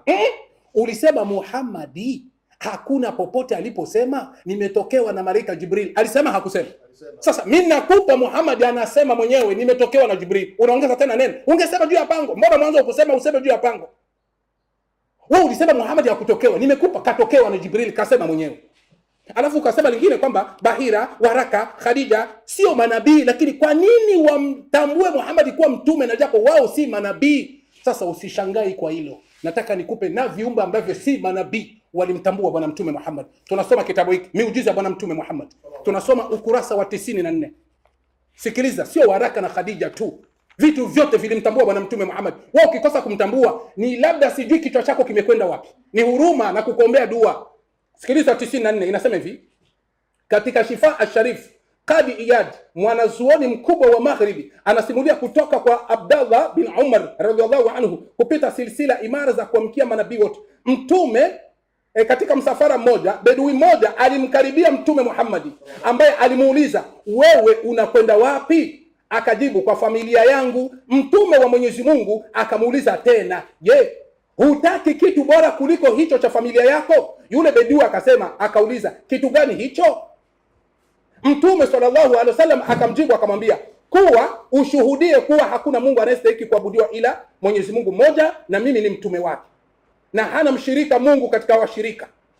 Yule bedui akauliza, je, nani shahidi wa tamko hilo? Mtume akajibu, mti ule bondeni utakuwa shahidi. Ibn Umar akasimulia akasema hivi, pale huku ule mti ukitetemeka, ule mti uling'oka kutoka ardhini na ukaja kwa Mtume sallallahu alaihi wasallam, akauliza mara 3, ule mti umetoa ushahidi? Ndiyo, mti ukatoa ushahidi kwamba ukamshuhudia bwana mtume Muhammad. Nao mti mara zote ukashuhudia ukweli wa Muhammadi, kisha mti Muhammadi akauamuru urejee, mti ukarejea mahala pake. Ushahidi, Allahu Akbar, ushahidi wa hadithi ndio hii. Sasa mti unamshuhudia mtume Muhammad. Utaniuliza tena, mti ndio ulimtuma Muhammadi? Sio hilo tu, milima ilimshuhudia bwana mtume Muhammad. Hiki kitabu ukurasa wa 97. Milima ilimshuhudia bwana mtume Muhammad. Mawe ilimshuhudia bwana mtume Muhammad. Waislamu wanawashangaeni kwa mnampinga Muhammad. Miti ilimshuhudia. Tuache wewe. Yaani mtu una akili kukuzidi. Achana vitu vya kusema Bahira alimshuhudia, lazima mshuhudie kwa sababu utakatifu wa bwana mtume Muhammad. Hakuna nabii aliyekuwa na utakatifu na ubora na ukubwa kama bwana mtume Muhammad. Mtume Muhammad yuko juu ya Yesu maradufu. Wewe hujui kama Yesu ni mwanafunzi wa mtume Muhammad? Pinga hapa, mimi nakupa ushahidi. Njoo hapa upinge. Nakwambia na najiamini na sina wasiwasi. Yesu ni mwanafunzi tena mdogo kwa bwana mtume Muhammad. Naisema kwa sababu najiamini. Njoo hapo uje useme kasede mwongo, nije hapa nikukomoe. Kingine akaongelea akasema kwamba Mungu aongee na Muhammad aseme mimi, isiwe sisi, kwa sababu sisi nimewahesabu ni Bahira sijui nani 5. Kwa nini hakuna sehemu yoyote Mungu alisema mimi kama mimi, ionekane anaongea na mmoja? Nataka nikupe ushahidi, siko nyingi. Nakupa ya kwanza 74:11 Qur'an. 74 Qur'ani 11, uanze 10 mpaka 13. Fanya haraka. Twende haraka. 74 10 13 Qur'an. Sawa, 74 10 13 Qur'ani inasema. Sikiliza hapo. Mungu mwenyewe anasema mimi. Ndio. 10:13 Qur'ani inasema. Kwa makafiri haitakuwa nyepesi. Kwa makafiri haitakuwa kwepesi. Niache mimi. Rudia tena. Niache mimi. Rudia tena. Niache mimi. Muhammad anaambiwa niache mimi. Twende kazi. Na niliyemuumba peke yangu. Unaona, we Muhammad usina wasiwasi. hata kama wanakusumbua, niache mimi na niliyemuumba peke yangu. Mungu hapa anajipa sifa ya mimi, sio tena sisi. Ikiwa na maana kwamba kuna sehemu Mungu alikuwa akisema sisi, kuna sehemu Mungu alikuwa akisema mimi, ni system tu ya kuongea. Hata Biblia sehemu nyingi sana Mungu alisema sisi, sehemu nyingi sana Mungu alikuwa akiongea, anaongelea Mungu mwingine, na japo hajilengi mwingine, hamlengi mwingine, anajilenga mwenyewe. Na tumfanye mtu ni kwa wingi. Haimaanishi kwamba Mungu wanakuwa ni wawili, watatu, wanne. La, hii imekufa hiyo. Unasema Muhammad kusema mimi si baba wa yoyote, hakukusudia baba wa kuzaa, amekusudia baba wa kiimani. Hiyo tumemaliza. Alisema kwenye Biblia 7:15 ambako waliposema manabii, haikuhusu eti nikakata. Soma sasa ile pale pale uendelee. Unasema sio Wakristo tu. Kwanza mimi nampa pongezi, amekubali kwamba ni Wakristo, lakini si Wakristo peke yao, lakini hata na Muhammad kaongeza. Kama umekubali Wakristo ndio manabii wa uongo, mada imekwisha. Kama tu unakubali hilo, mada imekwisha. Wao ukipachika sasa kuwa ni Muhammad, hakuna ushahidi, ndacha. Kaa chini usomeshwe. Mahoja ambako unakuwa unakamata kwa wengine, walimu waliokutangulia, usio unawaletea Waislamu. Na kitu kingine, kwa unatia mada mpya. Kila siku mada, Muhammad alituma na nani? Muhammad alituma na nani? Wewe una mada? Unatuchosha. Soma hiyo. Walimu wa uongo. Ambao kwa nje wanaonekana wenye haki, bali kwa ndani ni mbwa mwitu wakali. Kabisa. Kuna nyakati nyingine wanaweza kutambuliwa kwa matunda yao. Mtawatambua kwa matunda yao. Twende kazi. Tunda la walimu wa uongo. Tunda la walimu wa uongo litakuwa kudhihirika kwa tabia mbaya. Unaona, kudhihirika kwa tabia mbaya. Hao wenye tabia mbaya ambao ni manabii wa uongo ni kina nani? Twende kazi. Katika maisha ya wafuasi wao. Katika maisha watavyo. Ndio watakuwa ni Wakristo. Ya kwanza hiyo, watakuwa ni Wakristo. Teremka labda tutapata na Muhammad. Wanaokiri ambao utifu wao ni zaidi kwa watu mashuhuri kuliko neno la Mungu. Unaona, ni wale ambao wanajipiga kifua, sisi ndio tunajua, sisi ndio hivi kadha wa kadha, sisi ndio tuna bwana. Ndio hao akina Ndacha kumtandao, mnapomsikia anajivuna na hali ya kuwa hajui. Twende kazi. Wanaabudu viumbe kuliko muumbaji. Unaona, wanaabudu viumbe kuliko muumbaji. Kama Ndacha anamwabudu Yesu kiumbe, lakini anamwabudu.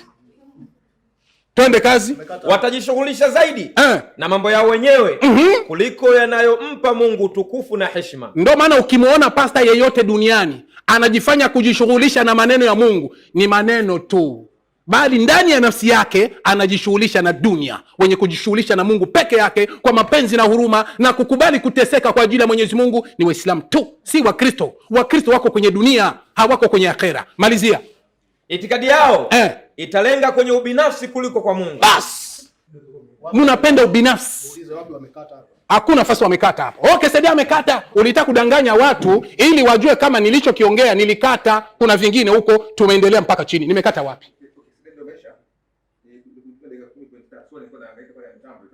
Basi, nilitaka tu nimwambie rafiki yangu hapa asiseme kwamba nimekata. Imeendelea. Wakristo wote ni manabii wa uongo. Asante.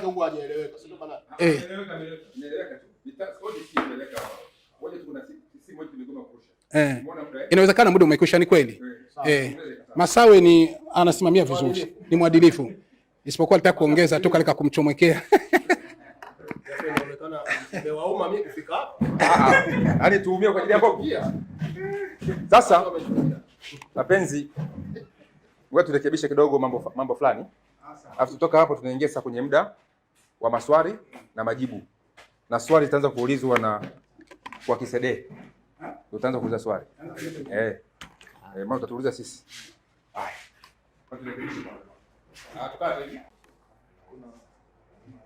Okay, so tunaomba kumlazi Biblia Nuru ya Dunia pamoja na Jeff Masawe. Tulitoka hewani kwa sababu ya network kidogo. Kile mambo yashakaa sawa na lote lile mkiliona mtupigie simu tuweze kurekebisha ili muweze kufaidika. Wewe bila kuchelewa, naomba nitoe taratibu. Swali litaulizwa dakika 3 na litajibiwa dakika 5. Ila kwa sababu tuna hii mada nimeona iko vizuri zaidi, natumia hekima hii. Baada ya dakika 3 kuuliza swali, utapojibiwa tena muuliza swali atapata dakika ngapi? 3. Sawa? Alafu tena huyo atapata kujibu dakika ngapi? 5. Tumeona kulingana na hii mada tumeiona kidogo tuipe nafasi. Ila nyongeza tuipe nafasi tu ili iweze kukaa vizuri. Sinasemaje kwa kuwa? Haya, Kisede njoo. Karibu dakika 3. Naam. Swali langu mimi ni ndogo tu. Mimi najua Ndacha akijibu hapa atakuwa amethibitisha mada yake kama alivyodai. Kwa sababu najuaga hawagi na mada zaidi ya 3. Mwana wa Mungu, Muhammad katuma na nani, majini ni Waislamu. Upangange ulete majini ni Waislamu. Alafu niombe mimi. Sasa swali langu ni ndogo ambayo itakuwa 287. Nataka ile alijibu bila uoga. Kwa sababu naona alianza kutatarika wakati alipomuona Mbogo. Kwa sababu Mbogo anamkomeshaga sana Ndacha. Alipomuona Mbogo anaanza kubabaika. Sasa usimuoni Mbogo. Wewe ona swali langu. Ona swali langu. Mbogo inaonekana mimi singekuleta. Juma alianza kuvurugana hapa kwa kukuona. 287 Qur'ani. 287 Qur'ani. Swali langu ndio hilo. Kwanza tumepata bwana Mtume Muhammadi ni mtume wa Mwenyezi Mungu, na kile alichokuwa nacho shaka tumekitoa. Kama utapinga mwenyewe, pinga kwa hoja zako ambazo hazina kichwa, hazina miguu, lakini uthibitisho bayana. Watazamaji wanaona na wanasikia. Lakini sasa tunaenda kwa akili yako, na ndiko ninakojengea swali. 287 Qur'ani. Na hakika tulimpa Musa kitabu. Unaona, ulisema sisi ni Waraka na Khadija na Bahira sijui na nani. Umefikisha ni 5. Sasa ile sisi bado inaendelea. Tulifanya nini? Na hakika tulimpa Musa kitabu. Wale sisi wale tulimpa Musa kitabu. Manake ni Waraka na wengineo kama alivyokuwa nasema. Tulimpa Musa kitabu. Twende kazi. Na tukawafuatisha mitume wengine baada yake. Twende kazi. Na tukampa Isa mwana wa Maryam hoja zilizo wazi wazi. Bas, inatosha. Tunapata kwamba Isa bin Maryam wenzetu wanamuita ni Yesu. Huyo ametumiwa sisi, kwamba sisi tulimtuma Yesu, tulimpa hoja. Swali linakuja, je, kuanzia Musa na manabii wengine mpaka na Yesu, wale sisi ndio waliwatuma? Swali, Waraka na Khadija ndio waliomtuma Yesu? Ndio waliomtuma Musa? Sigusi Yesu tu, nagusa manabii wote wanaotajwa hapo, iwe ni Musa, Yesu, manabii wote mpaka Yesu mpaka Isa. Tuliwatuma, tukawapa hoja zilizokuwa wazi. Swali, ikiwa waliompa Muhammad utume ni Waraka na Khadija, je, Waraka na Khadija ndio walimpa na Yesu utume? Ndio walimpa na Musa utume? Asante. Salamu alaykum.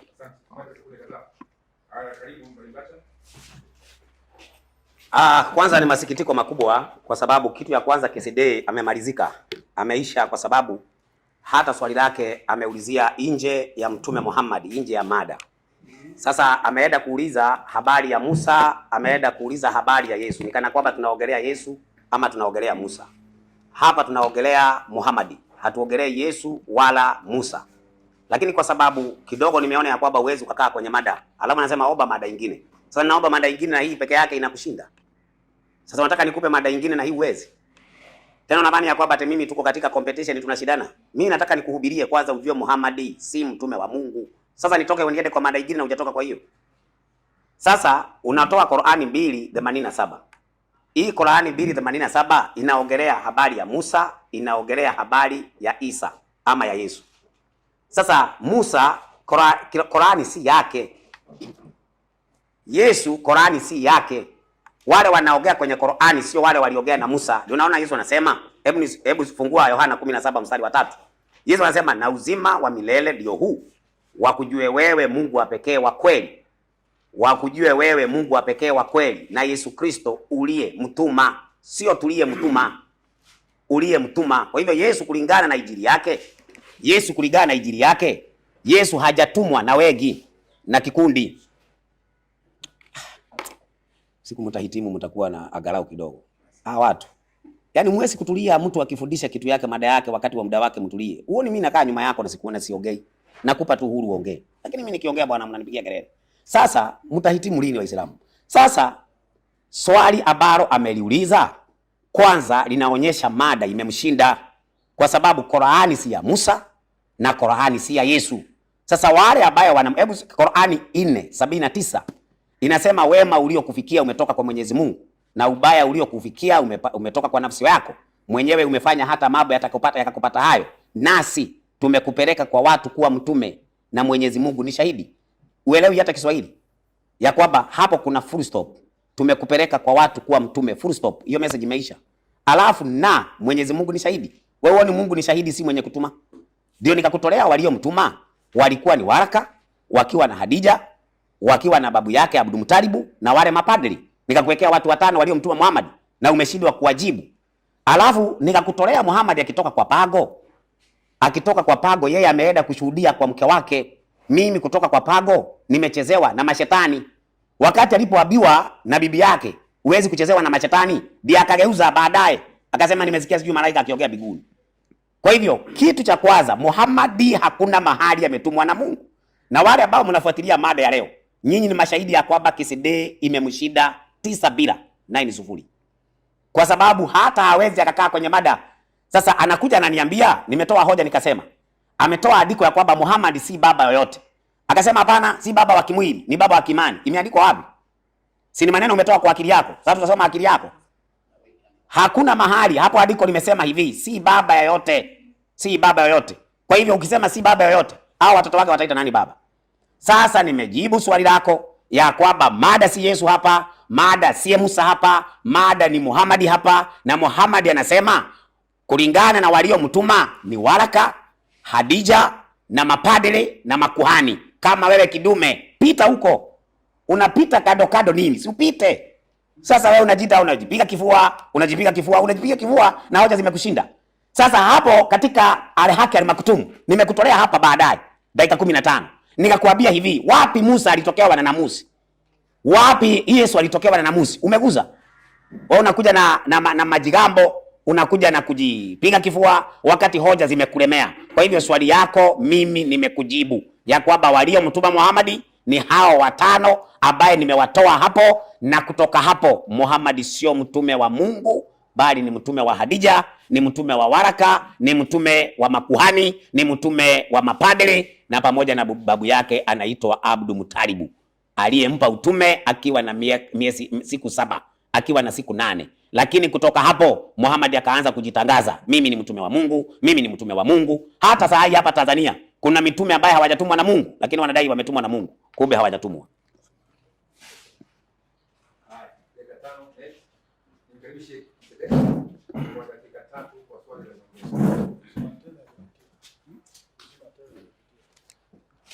Naam, asante sana mwenyekiti. Nakupa pongezi kwa hekima yako. Ndacha amefika hapa anasema, KCD kwanza mimi namsikitikia. Nimengoja masikitiko yako kwangu niyaone. Unikosoe kwa lile nililolisema. Nimekosa? La kwanza ulisema uongo kwamba nilikuwa nimekata sehemu alikosema Wakristo ni manabii wa uongo, nimekata sikuendelea, nikaponda. Nikaendelea mpaka mwisho. Umekuja hapa nikajua utapinga, nikaona haupingi. Maana yake unaashiria bana si Wakristo na mimi Ndacha tuko manabii wa uongo. Asante kwa hiyo baba. Ameitika kwa uwema, tena kwa upole. Ameashiria. Hilo kwanza nakupa pongezi kwa hilo. La pili anasema kwamba hii swali ninaloliuliza ni swali linakwenda nje ya mada, kwa sababu inamtaja Musa, inamtaja Yesu. Mada yetu haiko Musa, haiko Yesu. Swali, mada yetu ni Waraka? Mada yetu ni Khadija? Mbona ulimtoa Waraka? Mbona ulimtoa Khadija? Na si mada yetu. Sio kama unaishiwa, unashindwa kujibu mada, unasema iko nje ya mada. Wewe ulisema hivi 479. Gisi mimi nimeikomesha leo. Sidhani kama utaombaga tena mjadala kwa hii mada utoi andiko. Iko sasa leo tumeikomesha, utaongezeka kuitoa. Kwa namna ninavyokufinya, sidhani kama Ndacha ataitoaga tena. Wewe ulisema hivi 479 inasema sisi tumekutuma na Mungu ni shahidi. Wewe ukasema hawa sisi ni uwingi, sio Mungu mmoja, ni uwingi. Ikiwa na maana ni Waraka na Waraka na nani? Na Khadija. Mimi nikanukuu. Kumbe ule uwingi ndani ya Qur'ani ni Waraka na Khadija. Si ndio maana yake hiyo? Sasa huyu uwingi huyu unaongelea hata kwa Yesu, humo ndani ya Qur'ani, si kwenda kwenye Biblia. Hiyo Qur'ani ya Muhammad unaidai kwamba hakutumwa na Mungu. Ndio inasema hii sisi baada ya kuwa wameshamtuma Muhammad, wakamtuma na Yesu, walimtuma na Musa, walimtuma na Ibrahim, manabii wote inatumika neno sisi. Basi ulisema sisi ni Waraka na Khadija. Hiyo Qur'ani inazidi kuendelea, sisi tulimtuma na Yesu, tulimtuma na Musa. Jamani, hii ni Qur'ani, hii ni Biblia. Sio Biblia, ni Qur'ani tu ile ya Muhammad. Ndio nikakuuliza, hawa sisi waliomtuma Yesu, wakamtuma Musa, ni Khadija na Waraka? Kama sio Khadija na Waraka, maana yake wale sisi waliosema ni Mwenyezi Mungu peke yake. Kingine unasema Mungu alikuwa shahidi. kwa maana Mungu akiwa shahidi atakuwa si yeye aliyetuma. 4:166 Qur'ani, malizia. 4:166 Qur'ani inasema lakini Mwenyezi Mungu anayashuhudia aliyokuteremshia kuwa ni haki. Unaona, Mungu anashuhudia, ni shahidi namna alivyokuteremshia Qur'ani. Kwa hiyo shahidi isikubabaishe. Mungu ni shahidi kwa kumpa Muhammad utume. Andiko inasema hiyo. Kingine unasema hivi, namusi. Wapi Musa katokewa na namusi? Soma Ar-Rahiki Al-Maktum ukurasa wa 106. Hapo ndiyo inasema mtakatifu mtakatifu, ninaapa kwa yule ambaye nafsi ya Waraka imo mikononi mwake. Twende kazi. Kwa hakika kajiwa na namusi. Bas, kajiwa na namusi. Huyu Muhammadi amejiwa na namusi. Kwani namusi ni nani? Twende kazi. Malaika aliyetumwa kwa Musa. Bas, kwa hiyo unaposikia namusi maana yake ni malaika, sio mtu. Unataka kuniambia Musa hakuteremkiwa na malaika? Sio malaika walimteremkia Musa? Kaa kimya ndugu yangu, hapana kwa nasumbua watu, elimu huna.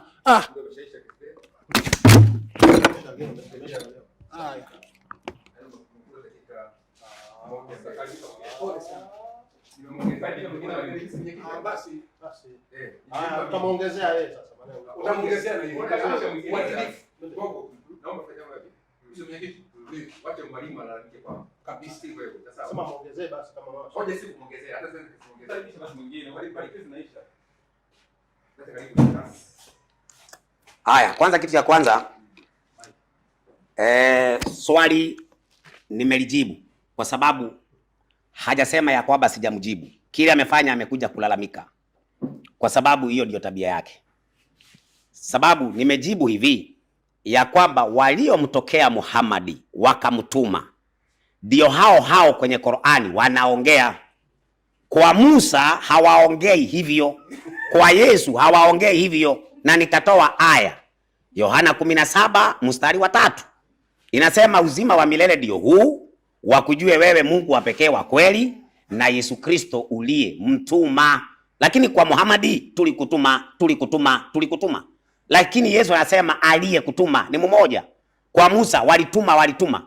Sasa ni kitu gani kinakushida kuelewa hivyo? Sasa katika Qur'ani 4:79 isipokuwa mumejaa ubabe, kama mungekuwa mnataka kujifundisha katika hiyo aya peke yake, wacha kutoa aya nyingine ambayo iko tofauti na ile nimetoa. Aya ambayo nimeitoa iko na mkutadha. Mkutadha wake ni gani? Muhammadi anaambiwa wema uliokufikia umetoka kwa Mwenyezi Mungu, na ubaya uliokufikia umetoka nafsini mwako mwenyewe, umefanya hata yakakupata hayo, nasi tumekupeleka kwa watu kuwa mtume, na Mwenyezi Mungu ni shahidi. Nasi tumekupeleka kwa watu kuwa mtume na Mwenyezi Mungu ni shahidi. Inaitwa third party katika sentence. Ina maana nitawafundisha mpaka lugha. Wewe ukisema kwamba nimekutuma na Masawe ni shahidi, ni mimi ndio Masawe.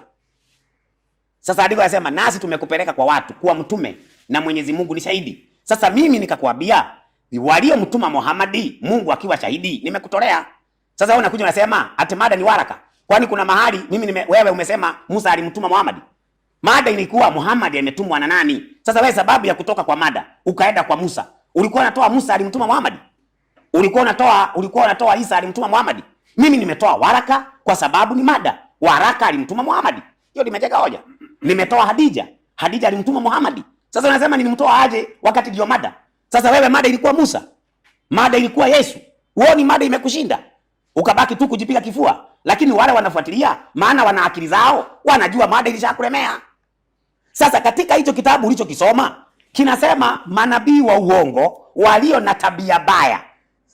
Unaona? Sasa kwale ndio unaona katika 24 Mathayo inasema watatokea makristo wa uongo na manabii wa uongo. Sasa wale manabii wa uongo, kwa mfano leo Muislamu yoyote leo, kwa sababu kuna Waislamu ambao wanaweka bomu, wanaenda kujilipua. Mnaita Waislamu wa kweli? Si mnasema wale ni Waislamu wa uongo? Sasa ina maana ya kwamba tukisema hao Waislamu ni wa uongo, tunahusika Waislamu wote. Ni wale ambao wanajiita Wakristo na wana tabia baya, hao ni manabii wa uongo. Sasa Yesu anasema wafuasi wake katika 9:41, wafuasi wake wanaitwa Wakristo. Kwa hivyo hao wanafunzi wa Yesu walikuwa ni manabii wa uongo. Qur'ani 5:47 katika hii baruani hii, usome kwa wakati wako, inasema wafuasi wa Yesu, Wakristo.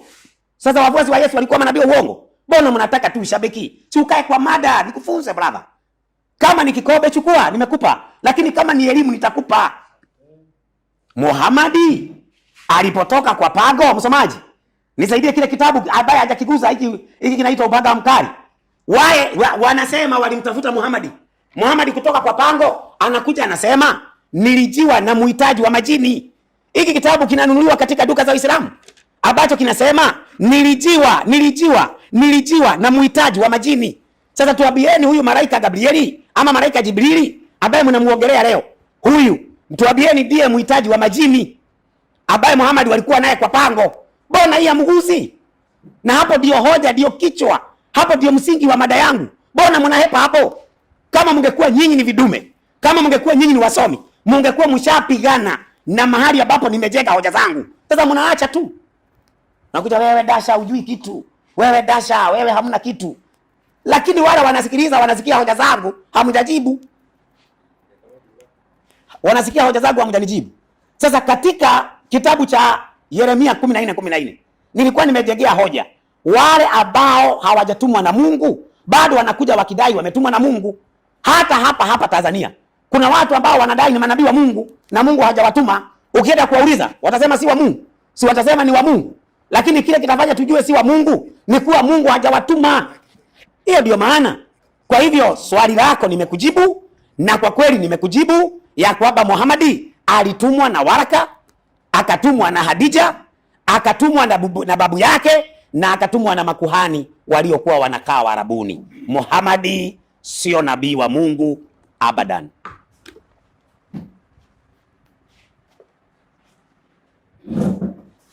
Mewasha huko kwenye mix.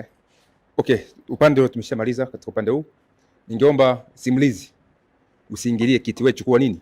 Kusema pandisha, acha mimi nikiongea na walimu, wewe nyamaza kimya. Sawa sawa mtu yoyote yule. Sasa ni upande wa Kristo kuuliza swali. Dakika 3 litaulizwa, na upande wa Uislamu utajibu dakika 5. Itenda kama vile ambayo nilikuwa nimeelekeza mara ya kwanza. Dakika 5. Karibu mtumishi. Dakika zenu msitumie, msiache macha dakika nyingi. Sasa nataka niulize swali. Na swali ambalo ninalouliza nataka nijibiwe kama ninavyouliza swali langu. Na swali langu sitaenda nje ya kile ambacho nimekifundisha. Ninauliza swali kwa kile ambacho nimekifundisha. Naomba tusome Qur'ani 4:79. Hapo ndipo naulizia swali. Naomba tuisome. Katika Qur'ani 4:79, wema uliokufikia umetoka kwa Mwenyezi Mungu, na ubaya uliokufikia umetoka nafsini mwako. Mwenyewe umefanya hata yakakupata hayo. Nasi tumekupeleka kwa watu kuwa mtume. Na Mwenyezi Mungu ni shahidi wa kutosha. Swali langu ndani ya mada, hawa waliompeleka Muhammad kuwa mtume, Mungu akiwa shahidi, ni akina nani? Hapo hajasema ya kwamba Mungu amempeleka, imesema Mwenyezi Mungu ni shahidi. Mwenyezi Mungu ni shahidi. Ni shahidi wa nini? Sio kwamba mimi ni shahidi nikikutuma. Andiko linasema Mwenyezi Mungu ni shahidi wakimpeleka kuwa mtume. Nasi tumekupeleka kuwa mtume. Na Mwenyezi Mungu ni shahidi. Hawa waliomtuma Muhammad, Mungu akiwa shahidi, ni akina nani? Hapo ndipo swali langu linaulizia. Sasa tunaenda katika kitabu kinaitwa, nisaidie Al-Haqqa na Maktum 104. Si unaona hata hajiwezi. Mtu analukaruka kama anaumwa. Al-Haqqa na Maktum 104 inasema. Alafu naweka kamera hapo, unaonyesha hawa watu na fungu zao hao. Tuanzie hapa, huyu ndio namusi ama kati. Anzia hapo tu, hapa juu hapa. Huyu ndiye namusi, mjumbe ambaye Mwenyezi Mungu. Anzia juu kidogo, lakini kwa sababu ya muda. Wale ambao wanaogelea hapo, yule ambaye anaogea hapo ni nani? Ni Waraka anaongea. Sasa soma katika kipengele ya mwisho hapa umalizie. Inasema ndio kipengele ya mwisho. Baada ya siku hiyo, Waraka hakuishi siku nyingi. Akafariki dunia na wahai ukakatika. Wahai ukakatika. Wahai unakatika baada ya Waraka kufa. Sasa uhusiano gani ulikuwa wa Wahai na Waraka? Kwa sababu Waraka kufa, Wahai unakatika. Kwa hivyo Waraka anasema wewe ni mtume. Waraka ndiye anamwambia wewe ni mtume, na Waraka hakuwa hata Muislamu. Kwa hivyo swali langu 4:79 Qur'ani, nasi tumekupeleka kwa watu kuwa mtume na Mwenyezi Mungu ni shahidi. Hawa waliompeleka Muhammad kuwa mtume, Mungu akiwa shahidi, ni akina nani? Naomba jibu.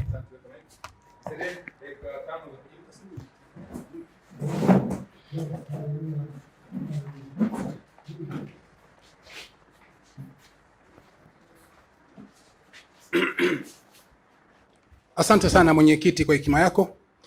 Jambo la kwanza kabla sijaingia kwenye swali lake amerudilia kwamba andiko iliposema kwamba manabii wa uongo ni wa Kristo. Amesema si wote. Andiko la kusema si wote hakuna.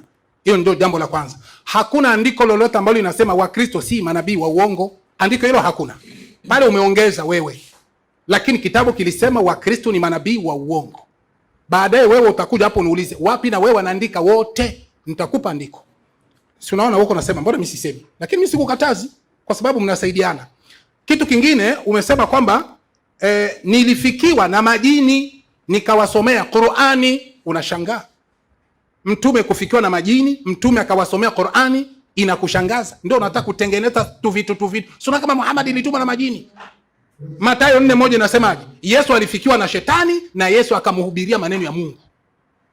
Luka 4:1-9 na Mathayo 4:1-9. Sio maana ya kuisoma, watu wote wanajua. Yesu alitokewa na shetani akataka ampe hoja zake za kumpoteza Yesu, na Yesu naye akampa hoja za kupinga ile maneno ya shetani, lakini alimhubiria maneno ya Mungu. Kilichotokewa Muhammad na kilichotokewa kwa Yesu sawa. Hiyo sio shida. Soma, usiku na kurupuka. Kingine umesema kwamba Kesede hakukataa kuwa sikumjibu. Nilisema hukunijibu kwa sababu wewe ulikuwa unaongelea kwamba eti mimi nilisema kwamba nimemgusa Yesu na hali mada si Yesu. Mimi sijagusa Yesu, nimegusa Qur'ani, kitabu cha Muhammad. Unasema sisi, na mimi nikaulizia sisi tumewatuma mitume, nikakwambia je, Khadija na Waraka ndio wamewatuma mitume? Ukashindwa. Kwa hiyo swali langu haukuweza kulijibu. Nakuja kwa swali lako. Unasema hivi, hawa waliompeleka mtume wanaosema sisi ni kina nani kama si Waraka na Khadija? Si ndio swali? Sawa. Sisi ni kina nani kama si Waraka na Khadija? Msomaji, tusomee Qur'ani 15:20-21. Saleh Farsi. Kisha utatusomea asili ya uongofu. Ukurasa wa 221. Qur'ani. Tusomee Qur'ani 15:20-21. Sikiliza hawa sisi ni kina nani? Ndacha mimi nitakufundisha. Qur'ani hujui, Biblia hujui. Yaani unathubutu kutanguliza maneno ya kujipiga kifua. Haujui kitu. Mimi ndio ningetakiwa nijipige kifua kwa kukwambia wewe acha kuwa unajipambania vya uongo. Soma hiyo. Qur'ani 15:20-21 inasema. Andika andiko hilo. Usiulizage tena hilo. Na tumekufanyieni humo vitu vya kuendesha maisha yenu. Unaona bana? Mungu anamwambia bwana Mtume Muhammad, na tumekufanyieni. Ile sisi bado inatumika. Uwingi huo bado unatumika. Twende kazi. Na tumekufanyieni humo vitu vya kuendesha maisha yenu. Endelea. Na vya maisha ya wale ambao mume wamiliki, wala nyinyi sio wenye kuwaruzuku. Twende kazi. Waruzukaji wa hakika. Waruzukaji wa hakika ni sisi Mwenyezi Mungu. Unaona, pole. Waruzukaji, rudia tena. Waruzukaji. Yaani wenye kuruzuku. Waruzukaji wa hakika. Ni sisi. Bas. Wenye kuruzuku watu, viumbe, kuwapa uhai, kuwapa uwezo ni sisi. Na yeye aliuliza, hii sisi ni nani kama si Waraka na Khadija? Malizia hiyo sisi ni nani? Ni Mwenyezi Mungu. Mwenyezi Mungu. Allahu Akbar. Usiulizage tena hilo. Alafu kitu kingine anasema hivi, kuna manabii ambao hao manabii wakati Waraka na Khadija walipomwambia Mtume Muhammad haikumaanisha kama ni Mungu. Ndio maana Mungu alikuwa shahidi. Tusomee tafsiri yake 4:79, ufafanuzi wake katika asili ya uongofu. Tusomee pale ukurasa wa 221. Ndio, inasema. Ikamaliza aya kusema, nasi tumekutuma. Ewe Nabii Muhammad. Nasi tumekutuma ewe Nabii Muhammad. Kwa watu. Hii ni 4:79. Naam, tumekutuma kwa watu wote. Tupe kwa mataifa yote. Maana yake ya ulimwenguni. wafalme wao na raia zao. Yani tumekutuma kwa watu wote ulimwenguni na wafalme wao, tumekutuma we Muhammad. Hiyo sisi hiyo, twende kazi. Weupe wao na weusi wao, ndio kuwa mtume wetu, mtume wetu ili ufikishe ujumbe wetu kwa watu. Malizia. Na Mwenyezi Mungu ni shahidi wa kutosha. Malizia. Kwamba wewe Nabii Muhammadi ni mtume wake. Bas. Allahu Akbar. Wa Muhammadi ni mtume wa Mwenyezi Mungu. Kwa hiyo Mungu ni shahidi kwa kukutuma. Kwa hiyo ile sisi ni Mwenyezi Mungu peke yake.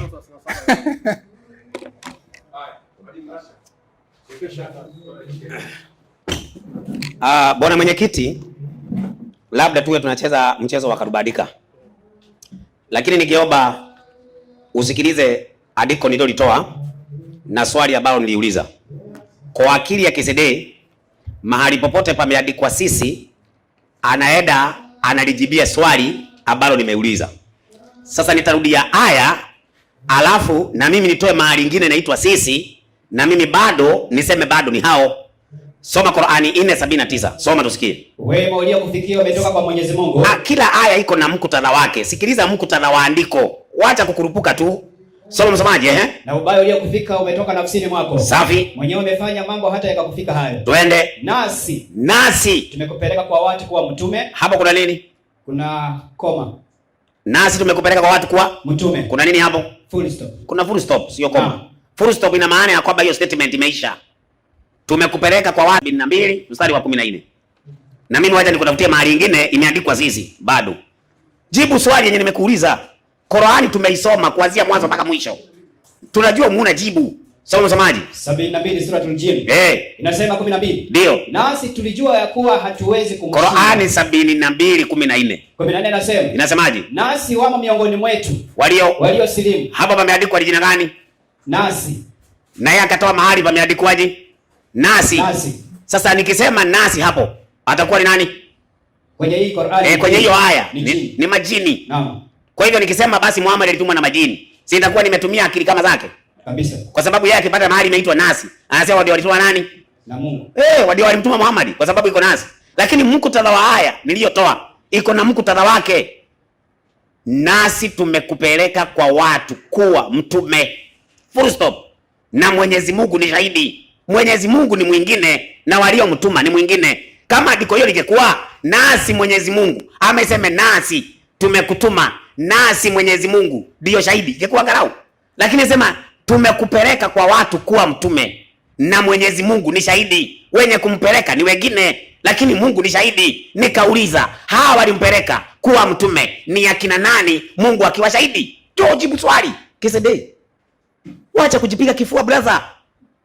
Njoo jibu swali langu. Waliomtuma Muhammad Mungu akiwa shahidi ni akina nani? Hata kama ni kuongelea sisi Mwenyezi Mungu naweza kukuongeza kingine. Hebu saidie Qur'ani 18:65.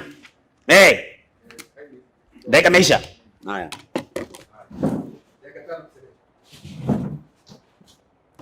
Ndacha hata kujivika, hata kujifunikia, umeishiwa hoja. Kinachobakia kwa Ndacha ninachokiona, ndugu zangu watazamaji wote kwa jumla, yani ninasema kwa uhakika, sisemi kwa ushabiki wala sisemi kwa vita ya mvutano, uhakika wallahi, ninachokiona kwa Ndacha, anasikia tu aibu ya kusema jamani, nimeishiwa hoja. Ameishiwa hoja, anashindwa tu kuja kutamka jamani, nimeishiwa.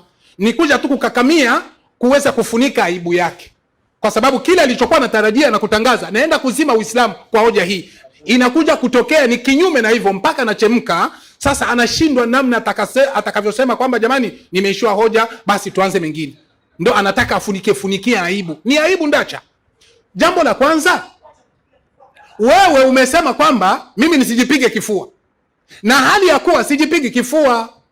Mimi niko naongelea kufinya hoja zako za uongo unazopachika. 4:79 umeuliza ni wanani hao kama si Waraka na Khadija? Nimekupa 15:20-21 Qur'ani Saleh Farsi inasema sisi ni Mwenyezi Mungu. Hautosheki tu. Ulikuwa mtu wa kusema nimetosheka, kwa sababu majibu yangu inakwenda sawa na swali lako. Sisi ni wanani? Nimekupa andiko ni Mwenyezi Mungu. Lakini hautosheki. Unakuja kuongeza sasa. Mbona inasema nasi tulikutuma kuwa mtume point. Sasa hiyo point ndio inamaanisha nini? Ndio inamaanisha kama hawa sisi sio Mwenyezi Mungu. Sasa nataka nimkomeshe Ndacha. ile 479 endelea mpaka 80. Itumalizie kabisa habari ya mimi na Ndacha, itumalizie kabisa, wala tusiwi tena na mkokotano. 479 usome na 80. Sawa. 479. Alafu twende pale kwa majini alipotoa ya 72:14. Eti sisi ni majini. Tutaenda hapo hapo tuone wale majini wamesemaje. Twende kazi. Ndio. 479 inasema. Twende haraka. Wema uliokufikia naam, umetoka kwa Mwenyezi Mungu. Naam. Na ubaya uliokufikia unatoka nafsini mwako. Point. Mwenyewe umefanya mambo hata yakakufika hayo. Twende kazi. Nasi hapo sasa. Nasi tumekupeleka kwa watu kuwa mtume na Mwenyezi Mungu ni shahidi wa kutosha. Sasa endelea tusikie sasa 80 inajibu aje? Mwenye kumtii mtume. Unaona hapo inaendelea, mwenye kumtii mtume Muhammadi sallallahu alaihi wasallam. Mwenye kumtii mtume amemtii Mwenyezi Mungu. Unaona, anayemtii mtume anamtii Mwenyezi Mungu, sio amemtii Waraka na Khadija. Anamtii Mwenyezi Mungu. Kwa nini? Kwani anayoamrisha mtume, anayoyasema bwana mtume Muhammadi sallallahu alaihi wasallam yametoka kwa Mungu. Basi. Allahu akbar. Nyenyekea, tulia. Kama unaishiwa hoja sema tu, si kwamba watakuua utabakia Ndacha, hautabadilika. Ameongezea neno, amesema kama Kesede anaongelea kuhusu sisi baada ya kujibiwa, ndio anaongezea kaneno kaswali. Kama atasema sisi, hata nimpe ingine sisi. Mimi sikusema kila sisi. Ni mpaka maandiko iseme. Akatoa 72. Anasema hujapitia. Hiki akizungumzia mtume kisomo hapa. Alikiweka anasema hujapitia. Kweli. Lazima tumfanzie haki. Soma hiyo haraka. Eti sijakipitia. Soma hiyo. Sawa. Nilijiwa na mhitaji wa majini. Nikaenda naye nikawasomea Qur'ani. Bas, haiko utume. Hiyo imetosha. Alikuwa amepachika. Kapachika vya uongo. Ndio kisa anavyofanya kwenye mitandao. Twende sasa 72 aliposoma kwamba sisi, kumbe kila sisi ni Mwenyezi Mungu. Twende 72:14. Twende haraka. Sawa. Surati Jini 14 inasema, aliposikia neno sisi ndo anataka kusema kumbe sisi ni majini. Ndio. Kisha unganishe majini ndio alimtuma Muhammad. Weye kwenye Qur'ani huwezi ukapachika, walimu wapo. Qur'ani ndio kitabu chao, malizia hiyo. Ndio 72:12 inasema. 14 anza 14 alikosoma yeye. 14 inasema nasi wamo miongoni mwetu waliosilimu na wamo miongoni mwetu wanaokengeuka. Haya, sasa rudia 12 sasa. Hao sisi ambao tunawapata ni majini. Twende kazi. 12 inasema nasi tulijua ya kuwa hatuwezi kumshinda Mwenyezi Mungu. Kumbe hawa majini kwa wingi wao wanajua kwamba hawawezi kumshinda nani? Mwenyezi Mungu. Ikiwa na maana kwamba kuna Mwenyezi Mungu na kuna manini tofauti. Kaa kimya wewe, hujui kitu. Piga makelele kwa.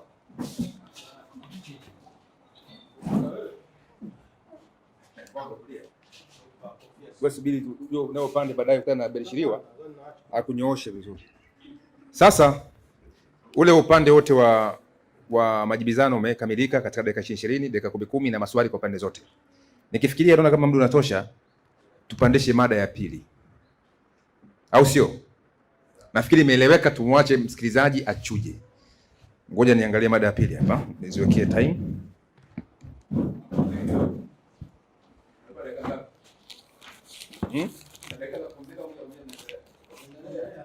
Tunaunganisha tu. Si mko sawa walimu? Mwalimu upande wa pili mko sawa? Tukikata tuambie watu tukane tuingie kwa mada ya pili. Okay.